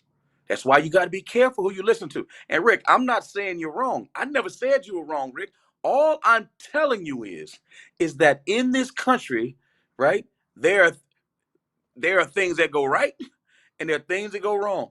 40% of the people in this country said Joe Biden was the wrong guy, but he's president. Nobody is 100% anything. Mistakes are going to be made. We're human. The process ain't perfect. The justice system ain't perfect. It took my brother out. And by the grace of God, he overcame it. But it ain't perfect. But guess what? I'd rather live here than Uganda. I'd rather live here than I'm just telling you, at the end of the day, we can sit there and pick people's lives apart. But let me pick yours apart. You know what I mean? Let me pick yours apart. That lady's out there trying to fight for what's right. So all you people that talk, I'm not even trying to be on the Kamala Harris tip. All I'm saying is, guess what? I'm on the home team. What team you on? You want to jump on Ted Cruz's team? Be my guest. I'm jumping on the home team. That's what I'm going to do. So I'm going to leave it at that, Hatter. You know what I'm saying? I just ain't messing with Shock Rivers. I'm going to let Hatter have him. I love it. You was about to say something about my man, but I'm glad you didn't. Good. Who, about Shock? Yeah. They going to get rid of Shock when you watch. It's lining up already. You know how they do it. I don't even want to go there. But Hatter, I'm going to say this. And again, you mentioned before about LeBron trying to buy a team. If people, and again, I'm not even like, people got to understand my affinity for LeBron is that here's a kid, because I hate people when they talk. I shouldn't say I hate, it drives me crazy. I told you before, all those guys in that movie or that show that became leaders of their country came from nothing. Okay? No. LeBron James. No. They had a mom and dad. Had some of it. No. I'm saying they poor, meager beginnings. Nothing, right? They wasn't rich. But they ain't. No, I'm telling guys, dirt poor. I'm talking about guys came from nothing. Not all of them. Hitler wasn't poor, but keep going. Yeah, well, he wasn't poor, but he didn't have nothing. Keep reading, man. He didn't have nothing. But anyway, I don't want to debate on that. But my point is, LeBron James was a knucklehead in high school, man. He was a knucklehead. Look at his story. When that dude tells you that I'm not supposed to be here, he is right, because he ain't the only one that's ever had talent. Look at Lenny Cook. There are more LeBrons than Lenny Cooks out there. Y'all think that they were the only ones that God broke the mold? He made Michael. Now look at Magic. Look at LeBron. It's dudes out there. But the system and the community will eat you alive. I'm not going to let them eat Kamala with that nonsense. Okay? We're not going to let them eat Kamala. Not going to let that happen. Yeah. See, I look at people's interests. Chris, I told you a long time ago, when your interests line up with mine, then I'm good. We're not going to agree on everything.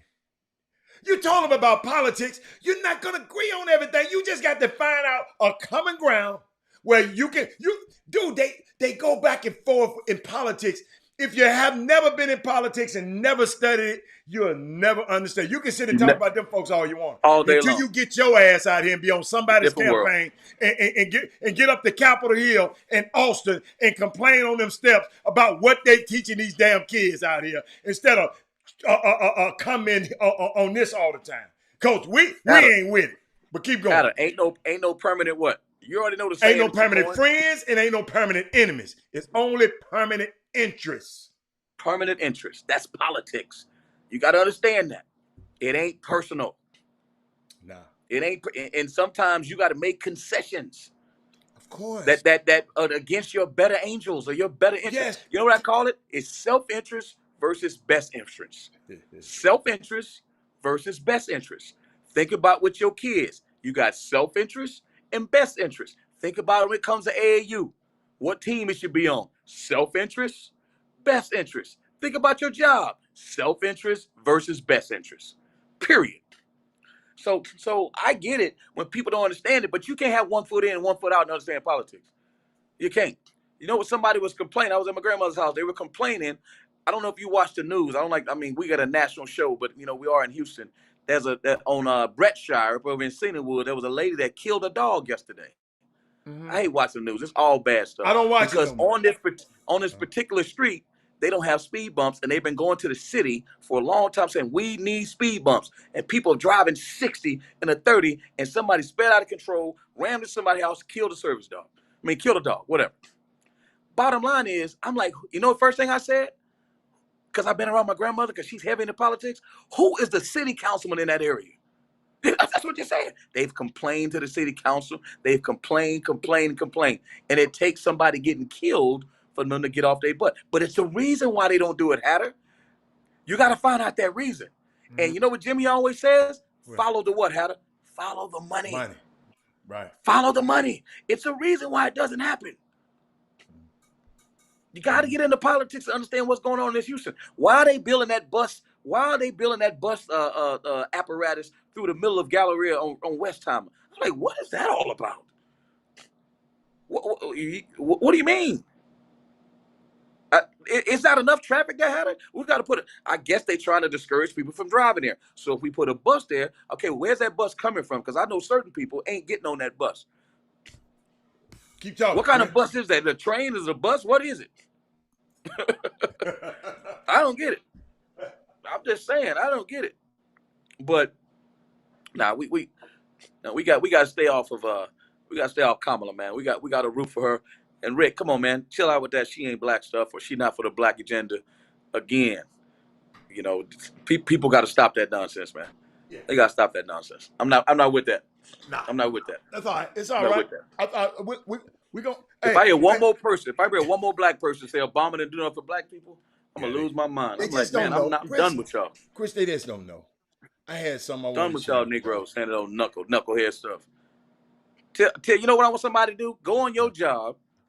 Go on your job where you're the only ninja, and I want you to go in there and start talking about how y'all should have critical race theory. I want you to go in there and talk about how you should have hip hop day at the job, or how you should get this day. I want you to go up there doing all that stuff at your job where you're the only one that looks like you, and then holler at me. Then holler at me, and think you're gonna get them people to do what you want to do. I'm just being real.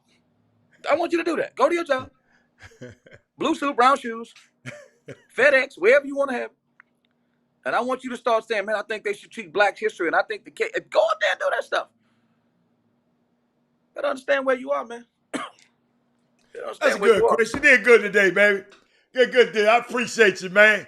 Hey, let me go. Sure, man. We're gonna slide down Dino's back now, cause we got more tomorrow. And don't be inviting me nowhere else. Let me do the invite. Now listen, it was only because the game has started. You know me. I have a certain type of palate. I know. And I like to be in certain type of places. Right. And I don't mind being around them. I knew you didn't know better. But you know what? I don't mind being around them little Thundercats sometimes, man. They're my peoples, man. I don't mind. Do your thing. Long as they ain't shooting, I'm good with them. Dude, I've been around them all my life. Can I go? Variety, they told me, is the spice of life. I want to. But you don't want to be around them at all. You don't want to be around them at all. Not right now. You want to go to a Lil Uzi Vert, Kodak Black, and a Lil Baby? You know I'm not going to no shit like that. No, sir. No, sir. I can't. Chris, no. I don't want to see nobody sit up there. Ain't got no step. I like steps, and or jazz. I like to see somebody playing the. I don't want nobody. Hold on. So you wouldn't go to a Drake concert? My son drugged me to one. He drugged me to one, but I haven't been back. I'm not going. I go to a Jay-Z concert. Beyonce might be there. Quit hating on me, man. My God, stop it, man. You going on? Hey, Chris, you can go do Lil Uzi, whoever them people are, and Look Baby, and the baby, but all of them people. T-Pain talked about it.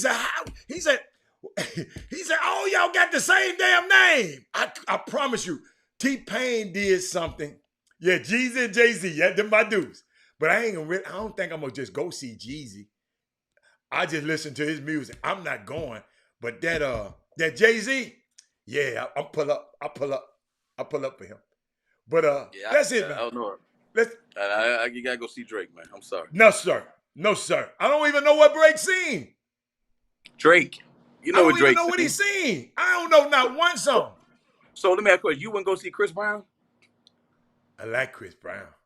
See what I'm saying? That's them young dudes. That's them young cats. No, I like Chris Brown. I like Chris Brown.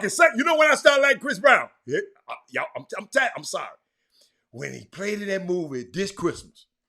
That was 1,000,000 years ago. I know. That's when I started liking him. And then he beat up my girl. I had to cut him off. She beat him up. No, she beat him up. Yeah, I heard she beat the hell out of that boy. He be wearing. No, Otis, I'm not bougie. Otis, I just don't like. I don't like rap, man. Otis, my mama that rap. I don't like it. That I just. Now we got. No, I just don't. I like Bruno Mars. Hold up, that song there. Leave the door open. I like to leave the door open for him, man. I'm not finna call him out their name and call them all them bad names. I'm gonna get him some. Hold up. What the man said? He said. You don't like if you want to smoke, I get you some haze, and then if you're hungry, I get you a fillet. I said, oh. But they saying the same thing. No, they ain't. You don't like A Boogie with the hoodie? You know what, bro? I ain't mad at them. Listen to me, y'all. Hey, Tamika.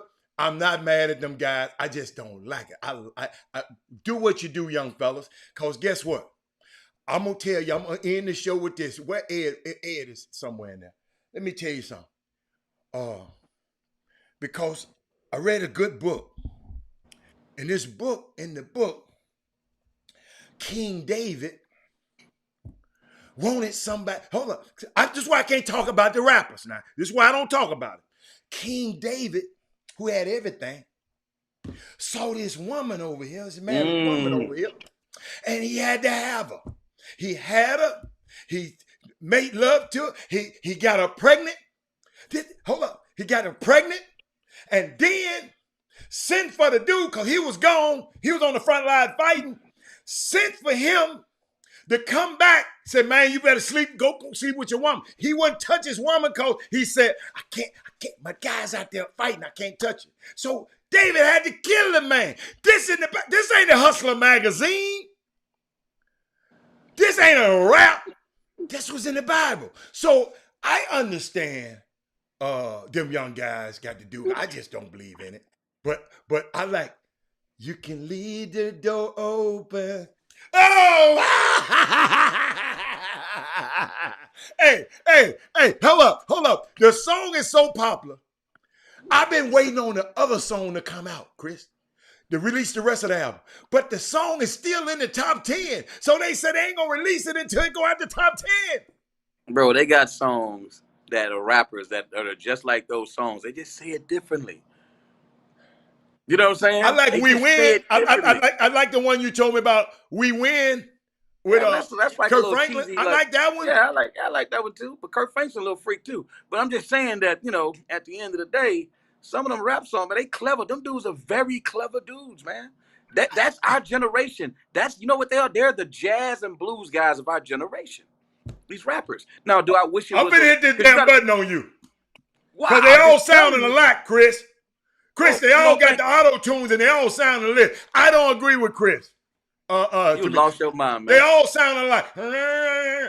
All sound like Migos. Everybody sound like Migos. I mean, blues is cool. I mean, all that stuff, all that jazz stuff. I don't like blues. I like jazz.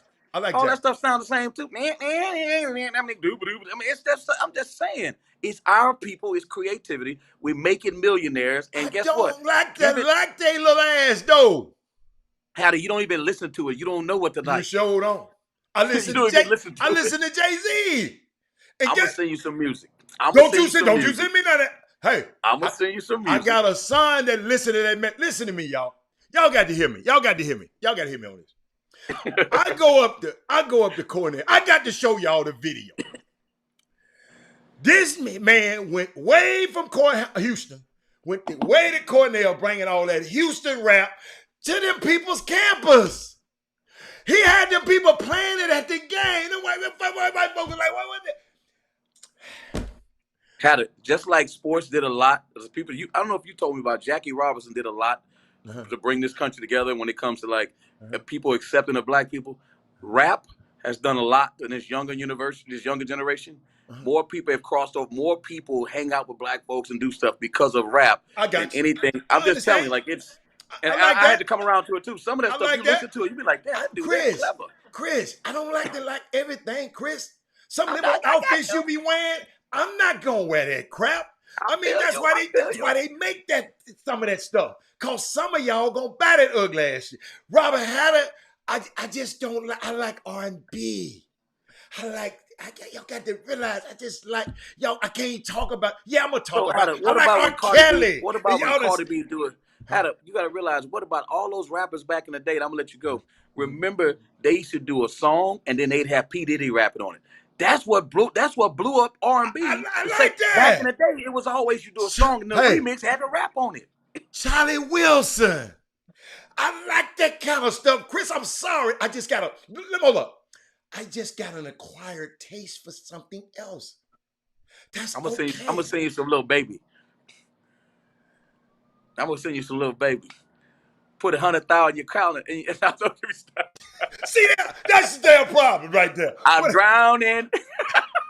Hold up. I'm gonna send you some of that stuff. Hold up. I got something for you. Kodak Black or something like that. Hold up. Here the rappers from my generation. Hold up. Big Daddy Kane, LL Cool J. Come on, man. No. Stop it. I got something. Public Enemy. I'm gonna end the show with this one. Let me see who remember this. You got to be a historian. A rat done bit my sister Nell with Whitey on the Moon. Her face and arms began to swell, and Whitey's on the moon. I can't pay no doctor bills, but Whitey's on the moon. 10 years from now, I'll be paying still while Whitey's on the moon. The man just upped my rent last night cause Whitey on the moon. No hot water, no toilets, no lights, but Whitey's on the moon. I wonder why he's uppity me, cause Whitey's on the moon. I was already paying him $50 a week with Whitey on the moon. Taxes taking my whole damn check. Junk is making me a nervous wreck. This price for food is going up. And if that stuff ain't enough, it says S-H-I-T, ain't enough, a rat done bit my sister's neck, beat my sister Nell with Whitey on the moon. Her face and arm is swell with Whitey on the moon. Was all that money made last year for Whitey on the moon? How come there ain't no money here? Whitey's on the moon. Y'all, I'm just about my field. Whitey on the moon. I still can't pay my doctor's bill. Whitey on the moon. Our mail special, all of my doctor's bill to Whitey on the moon. That's Gil Scott-Heron. Gil Scott-Heron, when they was going to the moon and spending all that money going to space, he said, all of this, y'all going to space. And I'm having all these problems like that. That was rap long time ago. Thank you, Claude Thomas. Look at Claude Thomas. Claude Thomas. Hey, I took him way back. Chris don't even know what to think right now. Go look Gil Scott-Heron up. I don't want to think about it. Go look it up. I want to know up. what the beat was like. Hey. I want to know what the beat was like. Guess what? Hold up. Guess what, Chris? The reason I brought that up, because Richard Branson and Bezos going up in space, spending all hold up this. Last thing I say, guess what Bezos said when they interviewed him? He said, I'd like to thank all the people. Oh, my God. Did you say it, Chris? Say it. I couldn't believe it. No, say it, Chris. I was speechless. I like all the people that gave money, that buying Amazon products. I want to thank y'all because y'all made this. I was like, is this dude crazy? To all my workers who I don't pay. The ones who got to piss in a job because they want to meet all their quotas on time. Yes, Whitey on the moon. We're Whitey on the moon. Hey, y'all. Hey, man, it's 3 o'clock, man. I got to get out of here. I holla. We out, y'all. We're going to slide down Dino's back and whatever Jimmy be saying. We out, Chop Shop. Jim Hicks, Rob Hatter, you are now tuned in to the Chop Shop. I'm Retro, let's get it. We in the Chop Shop, we live in the Chop Shop. We talking sports talk, we live in the Chop Shop. We in the Chop Shop, I'm talking sports talk. So turn your dials up, it's live in the Chop Shop. We in the Chop Shop, we live in the Chop Shop. We talking sports talk, we live in the Chop